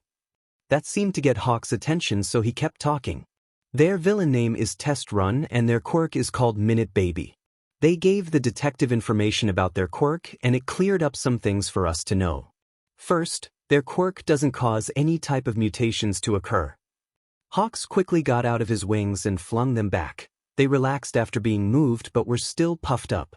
That's good. It seems talking about Hawk's fledgling's condition is forcing him to think more clearly for his chick's safety. No mutations can occur after the quirk is used, but to put it in simple terms, the quirk makes one as healthy as a baby. It doesn't turn back the clock of time but physically turns one into a baby then back again, but keeps the health of a healthy bouncing newborn. This also includes anything someone might have lost in their life at that point. Nezu stopped talking and looked towards Hawk's face that seemed to have more of a shocked look instead of that terrifying anger and murder's rage. He can now clearly see that Hawk's hair is very disheveled, eyes blown wide in worry, red, puffy, and the need for more information. He doesn't have his hero costume on at all. He must have changed out with clothes that Recovery Girl let him borrow, a white t-shirt that is wrinkled. It has some red dots. Those red dots are probably from the staff that got too close the last time. He also can see some blood on the bed as well, but not enough to cause concern. Wawa. Nezu snapped his eyes up to Hawks upon hearing the first human word spoken. Ground and settle Nezu. Just ground and settle him, Nezu. What did you say, Hawks? Get him to talk correctly. Don't let him use broken sentences or words to communicate right now. Wchulayusahi. It was a stuttering mess, but at least it's easy to understand. Nezu cleared his throat again and slowly began to explain the situation to Hawks. He is technically a type of parent until all parties involved had a discussion on roles, positions, and went through some court of law. Midoriya Izuku, your newly marked fledgling, was affected by the quirk, but that quirk cannot cause mutations like what has happened with Midoriya. He waits a little to see where Hawk's emotions might go. Will he go back into the instances he has, or will he do something more human at the moment? He got his answer after a few quite tense minutes passed. Tears began to fall from his face. It started out as a slow trickle, but soon a waterfall of tears rolled fat down the number 3 pro hero's face. Nezu watched as Hawks wrapped his arms around himself but kept his wings laying loosely behind him, open for movement if needed but in a comfortable position. Quite pitiful and painful inhuman sounds slipped past Hawk's mouth, and Nezu can slightly see him shuddering. He noticed then that at some point during the whole exchange, the food he asked for was delivered. He slowly took a few steps back, his front facing the distressed hero, and grabbed onto some raw chicken and a box of live lizards. You never know how someone might act or want after coming out of their instincts. When he was getting the rundown from the staff of how Hawks was acting, some nurse mentioned under her breath that he didn't eat since around yesterday's supper time. He needs food in him, and right now things that will make his animal side happy would be best to have. Nezu cautiously held the raw chicken in front of him as he slowly walked forward. Hawks might still be a little off, so being careful is the best at the moment. While slowly moving forward, Hawk's eyes snapped back onto him, then the food in his paws. Before Nezu could react, Hawks lunged forward to rip the chicken out of his paws. This made him fall onto his rump, but he quickly recovered, ears flicking everywhere at the sound of tearing flesh and meat coming from Hawks on the bed. Nezu looks as the man tore apart the raw chicken he just took from him, his heart racing in his chest from being so close to a predator eating and tearing apart its prey. Tears still clearly fell from his face but continued to rip apart the meat like a starving man, and all too quickly was he done with it. Gold eyes fly back to him and Nezu freezes on the spot, the eyes of death on him, looking to eat him. The eyes then flicked to the box in his paws, and Nezu kindly held up the box to Hawks for him to take. This time Hawks took the box out of his paws a little bit more gently but still yanked it out and flung open the package. Nezu watched as Hawks grabbed a handful of lizards in the box and shoved them in his mouth and crunched down on them. With them still being alive, they of course moved around violently but were again soon finished off. Bone and all just gone in a matter of minutes. Hawks honestly made them seem quick good with how quickly he's eating them. Nezu swallowed some of the saliva in his mouth as he handed over some more food for the hungry predator. Nezu might need to eat soon as well. Is that better, Hawks? He asked after a few more things were given to Hawks to eat. Now he seemed to be under control of himself better than before. He waited for an answer, but all he got were some more tears and heavy sniffling. He thinks he can hear some mumbling coming from Hawks, but he kinda can't hear it quite well. It might just be incomprehensible nonsense for all he knows. Nezu walked closer until he was right beside the bed, and that's when Hawks folded into himself, crying quietly while sniffing out loud, in human wails, but somehow sounded more human than some individuals he knows. Nezu could hear more mumbling, but for now he'll ignore it. Boss, you did everything you could for Midoriya. Your chick just went back to his parents a little sooner than I would have wanted. Why, oh. Nezu tried to strain his ears to hear the words barely being spoken above a whisper. I'm sorry, but can you repeat that? My fault. At that, Nezu felt a knife go through his heart. What do you mean? Hawks got louder after that question, about closer to a normal speaking voice, but with how quiet it was, Nezu was sure everyone could hear him. It's I failed my fleglin, W is taken frm ami. I couldn't upstem. The words were heavily slurred with all the tears and some snot running down his face, but Nezu can clearly understand what Hawks is saying. A newly marked sire is always extremely emotional and always very in tune with their instincts. If they aren't on edge and mad, then they are either extremely happy or severely sad and depressed. He should probably try to get the events of what happened through Hawk's eyes before getting the stories from the staff. It'll take the longest and be heavily affected by emotions. Nezu would then be able to use the staff to pick out which things match up with normalcy instead of emotional rambling. What do you mean you couldn't stop them, Hawks? Can you tell me what happened? That just got more flooded tears to rain down the pro's face. This is when Nezu heard someone trying to get his attention. He looked up at the door to see Midnight trying to get his attention. She was motioning him to walk over to her, but he wouldn't. He feels that would just make Hawks see Nezu as abandoning him in a vulnerable state, and that would be bad. He motions for her just to ask the question by the door, and she did after considering it for a little bit. Would you like me to get Hizashi to come here? He's better at handling emotions than you are, plus he was closer to the little green bean. That would put him in Hawks' good graces, right? Nezu thought about it while Hawks just bawled his eyes out on the bed that used to hold his newly marked fledgling. He would need to think of who to send over to the Midoriyas so they can do a wellness check. He was affected by a quirk, so they can use that to state that they just want to make sure for certain nothing bad happens. Nezu really hopes he's wrong this time. After Nezu decides that, yes, he is tired of trying to understand the wild emotions of the predator in front of him, he would want Hizashi here so he can just push him in the right direction to avoid instincts and the like. Once he confirmed that Midnight strutted away to where Aizawa was being held, she would also then start to watch the man, and she might even inform him about what's happening. Nezu hopes that the reckless Aizawa will stay in the hospital instead of leaving to check on his student. While waiting for Hizashi to make his way to the room, Hawks eats some more of the raw and/or frozen food for him. With him being more in control than before, the live birds, pigeons, are left alone. Nezu will keep them here just in case Hawks accidentally loses control again. When Hizashi finally made it to the room, most of the staff went back to their other duties. Some stayed behind as a just-in-case measure. He walked into the doorway to see Hawks with half a snake hanging out of his mouth. Hawks was quietly munching on it and still had tears slowly rolling down his cheeks. Yes, it was bone and all once again, because Nezu learned that Hawks apparently didn't need to worry about the bones as his body would just work around them, and he said it adds nice to crunch on them. That didn't make Nezu's fur bristle up at all, no siree. Nezu watched on with silent laughter as Hizashi paused at the door frame, looking at Hawks with slight shock and stunned. He thinks it is slight disgust because Hizashi doesn't like bugs, but he also doesn't like reptiles all that much either, and is probably trying to wrap his head around why Hawks is straight up eating a snake when he would want to stay as far as he could from it. Hey Hawks, Nezu. I heard that you would want me for something. Nezu could distinctly hear fake happiness, but it seemed to fly past the number 3's head as he swiftly shot up and ran to the blonde-haired man. He felt his heart leap up into his throat, but he was able to get control of his quick heart rate after seeing Hawks just hug onto the man. The fact that 2 birds of prey have clung onto the blonde after a traumatizing events, Nezu is starting to think it's part of Hizashi's latent quirk or something. T8okm was the only comprehensible words out of the whole bucket of sound vomit that just came out of Hawk's mouth, but Hizashi seemed to understand and was able to make the sobbing hero go back to the bed he was on beforehand.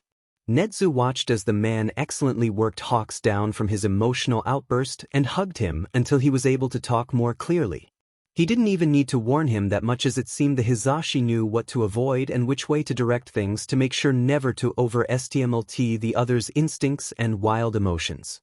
It took a little while, but after what was probably 17 minutes, Hawks was able to tell them what happened. He was still practically draped over the older blonde, but Hizashi didn't seem to mind the contact at all, even though he could literally be torn to shreds at any moment.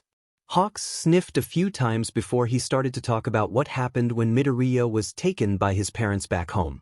Plus, moving forward, anything that is like this right here will be what happened in the past. It is not what Hawks is say to them. He is giving them a very heavily censored version that is being downed with wild emotions that he can't handle at the moment. Just so you know what the F is going on, and let's get back to our regular scheduled pain plus. Izuku, my little fledgling. His mom came in and asked a question. I asked a question. I expect a simple question is easy for a hero to answer. Hawk stood there, stock still. He couldn't move. Couldn't breathe. He had to stay there until his handler told him to answer, because they didn't use his designation name. He can only speak once spoken to, and this was a simple rule to follow. He remembers all the times they asked questions in his direction that they wanted him to answer, but he was only allowed to talk when they talked to him directly by saying his designation. His wings were stiff and tucked tight behind his back. He stood straight and tall. No imperfections. He will be caned if standing even a little imperfectly, even if his feet and legs like it when he bends them a bit as if he was about to take off. He stood and waited. Hawks knows he is being looked at. He's being judged, dissected, pulled apart piece by piece. looking for any little thing that could be wrong so they can torture and maim punish him. He needed to be perfect. The hawk was perfect. The hawk was strong and laid back. The hawk knows when to make a sound. The hawk knows what it's meant to do. The hawk can hold its breath for exactly 6 minutes and 32 seconds, so there is no need to breath in its handler's presence. Why is the hawk's handler here? It does not remember doing something against code, orders, rules, commands, regulations. It doesn't matter. All the hawk needs to worry about is being perfect. I couldn't answer it that well because how she acted. It reminded me of someone that has who hurt me before. Hawks curled up more into Hisashi as Nezu watched the number 3 think of a tormentor from a younger age. He couldn't remember ever seeing an abuse case on the hero. He might want to look into that later, if the commission didn't cover it up, that is. II was also SCSC.SCA-. Scared. II was SC scared because both of my hatchlings parents we were yelling with STAF before. I thought they would take him from me. The last part was a low, quiet whisper that Nezu is sure if he didn't have advanced hearing, he wouldn't have been able to hear it. Hawks then looked up at Nezu, looking him with dead eyes. A slight pang went through him as he looked Hawks in the eyes, a predator wanting to kill him for lying to him. Number 3 Pro Hero Hawks. Why are you in my son's room? Hawks' eyes zip up to meet the eyes of not his handler. That wasn't his handler. Why was he so? No, maybe they gave him a new one and just didn't tell him yet. They want to see how he acts with any authority figure. So the Hawks does what he always does best. I was asked by Principal Nizu to help with this student's newly gained instincts. I have taken the parental role until his parents can take care of him. He said exactly what he was there for, his current designation and title.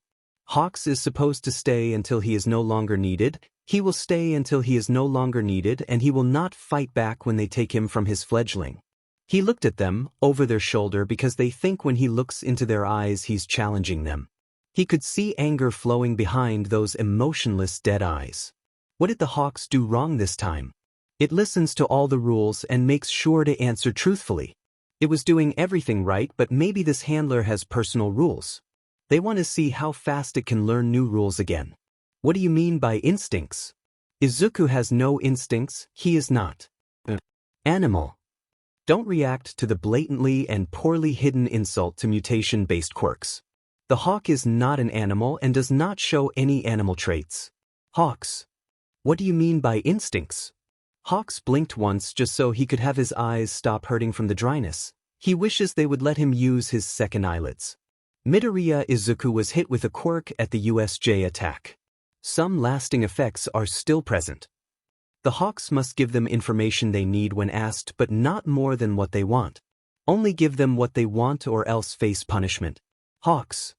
What are the lasting effects that are still present? The Hawks then noticed the man he heard from behind the door standing behind the women. It has 2 handlers this time around. Has it gone back on progress that they said it has aced 5 times in a row? What has the Hawks messed up to warrant the extra handler once again? The UA student has present bird or prey mutations. Wings, feathers, double eyelids, mixed feet between bird and human, claws and or talons on his hands, bird mansions and diet. The Hawks list everything that should be relevant, not going too much into detail or too little. His information gathering skills must be just right or else it will be punished. The hawk can feel the fiery hot anger radiating off both of his new handlers. How did it mess up? Did they want more information this time around? Will the hawk be locked in the box again for not seeing it soon enough? I didn't know what was wrong with how I was giving them information. My brain was in a panicked state and I answered the questions just like they always liked me to. They just felt it so angry for some reason. I don't know why, and maybe because they weren't informed of what was going on with their child. Hawks was covered in a blanket that his hatchling was using since he got here. Hisashi looked very comfortable but obviously upset at all that is being learned. So far Hawks described how Midoriya's parents acted and he did not like it. The feeling of something being off about them was coming back stronger than ever. Nezu just wishes this will be concluded soon so he can get enough evidence to rip that child out of their hands for good. Step away from our child. A jolt was sent through its spine. Parents, Parents. These were his nestling's parents, not his new handlers. Why did they trick him like that? Well, they wouldn't know they tricked him, but still. Why are they so dead and emotionless? Why is his happy bouncing new baby bird's parents like this? They look at him with poorly hidden hate and disgust, just like his other handlers. They are stiff as boards like they just got pulled out of a package, new toys that were never used yet, clothes that look spotless. They had no crinkles, no nicks, no little small stains, heavy-smelling perfume and cologne hanging around them. They stood tall and without care for how they made the hawk feel. They are seconds away from yelling, punching, hitting, kicking, pulling, dragging, blinding, anything to hurt him and his chick. His baby bird lives with them. No. No. He's supposed to protect his baby bird, and these fakes are not his handlers. Hawks won't get in trouble for protecting him. Hawks stood up a little taller as he stared down the two of them. Eyes not leaving as he didn't do as they asked, standing still, tall and strong. Hawks. Move away from my child now. We are checking him out. Actually, we already did. We just needed to grab him and take him to our car, so. Move. Even though the Hawks knew. It could see and tell that they are not handlers. They can't hurt it or anything it loves or cares about, but they are so close, it hurts to hear them angry. It's terrifying. Hawks slowly backs down and steps back, finally letting the two imposters see his baby. His fledgling, nestling, hatchling, his newly marked one. He froze in place a little away from the bed, a glare from the father thrown his way as they stood right beside his marked one's nest. He kept eye contact as the fake man slowly bent down, getting too close. To close, get away, don't hurt his baby. The deceiver touched his nestling and picked him up from the small temporary nest. That thing put its hands all over him and held him wrong. Those things are holding his fledgling wrong. His wings are trapped and turned in an odd way. They are going to damage his new Y. Hawks once again stopped. No more movement at the order that was chucked into his ears and landed right into his brain, weighing like stones in the water. The hawk can't move, the hawk must stay and watch as they take his fledgling away, his nestling, marked one. The two walked to the door and the man walked out first and its wings spread fast. His nestling was taken out of his sight. It stopped and made his wings go limp. It can't make the handlers upset, it must stay in line. It has to listen. For watching over my son. It heard as it was degraded once again. It's normal. They think it can't hear them, but they always forget its hearing is always on a high setting, no turning it down even if it begs for the noises to stop or to be quiet, pleading for a new training regimen to be done as blood flows down the side of the thing's face. Hawks. Oh, they are gone. Hawks. Can you hear me? Hawks. Please. That's when I went and attacked a nurse. I was so used to being told what to do because when I didn't they would hurt me, so I zoned out until the order was done, but when I came to they were gone and the only ones remaining must have hurt my chick. Nedzuwachi's Hizashi started to whip the tears of the number 3's face once again. Hearing how those parents dealt with Hawks was a little worrying. They seemed to have some type of hatred toward Hawks, which could be understandable. They weren't told about their child, but a stranger was. They were kept out of the loop even though the substitute parent was told. The originals should have still been notified. There are clear reasons why they weren't, but Nedza didn't think they would come down here to get him themselves. It was also said by Hawks that they were told more than what he wanted them to know. He is going to get that nurse or doctor fired today. He's also going to see if he can find any cameras that caught their weird behavior toward Hawks and see if it's a pattern with any other staff members or patients. Hawks watched as he slightly shivered in Mick's arms. He didn't mean to do this. He was supposed to be the number 3 hero, not a quivering child. Where is his sire just because his fledgling? Nesta's baby. I want my mama. Oh, shush it. It's okay, Hawks. It'll be right beside you as long as you need. I know it must hurt. I mean, I don't understand all that much about instincts, but I get enough that this shouldn't have happened to you. Hawks cried harder at the last thought of his nestling. The last time he saw his little one. He was still asleep. Sharp inhale he wa. One it can now where he I hiccup is wh when he wakes up. He held on tighter as he thought of his poor newly marked one. Am I marked on me? Hawks shoved his face into the blonde's neck. This was the person his little nestling liked. This was the one that helped his nestling when hurt before Hawks himself could get to him. Hawks can feel a hand run through his hair as more murmurs of words and reassurance are said right by his ear. He melts into the hold and lets whoever is holding him deal with his weight. He can't think about what just happened that well. His newly marked one was taken from him and he can't even do anything. Hawks, Hawks. He hummed in response as more tears slipped past his shut eyes. Do you want to go to my husband's room with me? Your little one loved my husband too. He's the one the little listener risked his life for by flinging himself in front of that Quirk. One of the more people his hatchling likes. Family? Family? Dose. Does his hatchling have more family, not like those things that took him away, but like this one, the one holding him nicely and fixing his hair? He wants his wings groomed. Maybe if he goes with him, Hawks can ask him to groom his wings. Hawks jerked his head up and down, wanting nothing more than to be surrounded by his hatchling's better family. Let's go. They both stood up, almost fell, but they got their bearings and headed to the new room. Hawks still kept some of his hatchling stuff. Did Hawks tell them how they acted toward him, right? He mentioned what the woman said under her breath, right? He was sleeping. It was quiet and the bed he was laying on felt weird, a little lumpy and smelled old. He tried to move a little to get more comfortable, but he noticed something cold around his ankle. It might be Mama Sire Hawks trying to get him awake, but he's still tired. He can eat later. At the thought of food, raw fish, Izuku's mouth began to water, and that helped him wake up better. The first thing he noticed was the smell. It wasn't right. Hospitals smell sterile and too clean, but the room smells dirty, decayed and rusty. It smelled familiar, but in a bad way that put his hair on end and his feathers fluffed up. Wait feet, oh yeah, wings. Izuku has wings now and can fly? Izuku has wings and bird traits and he's hungry. Izuku shifted around a bit and started to get up, but he didn't open his eyes, opting to just stretch out his new wings plus the rest of his body.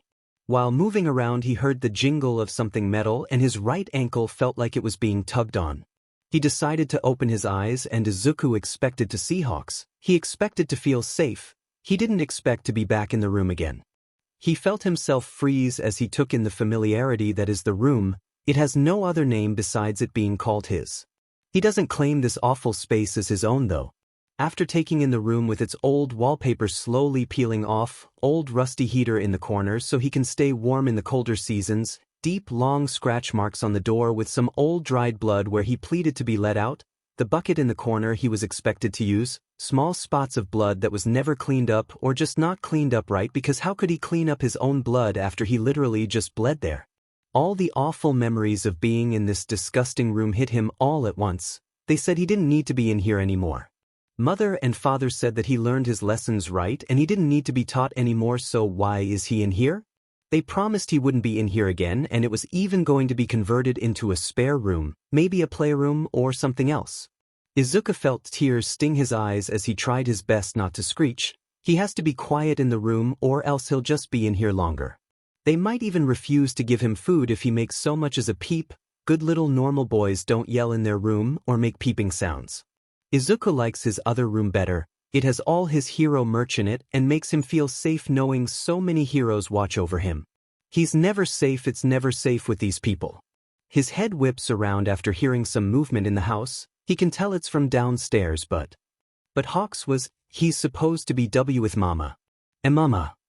He whispered into the air around him. Izuku was supposed to be near his sire, his Mama, at all times because he promised him. Mama made a promise to be near him at all times, but his voice wavered as he called out just a tiny bit louder. Maybe his sire was nearby and he just couldn't hear or smell Mama. Izuku knows his Mama wouldn't put him into this room like mother and father did, but maybe, no. Mama is better than them. He strained his hearing to try and see if he could hear his Mama nearby, but he couldn't hear it. Izuku couldn't hear the faint ruffle of feathers on feathers, besides his own.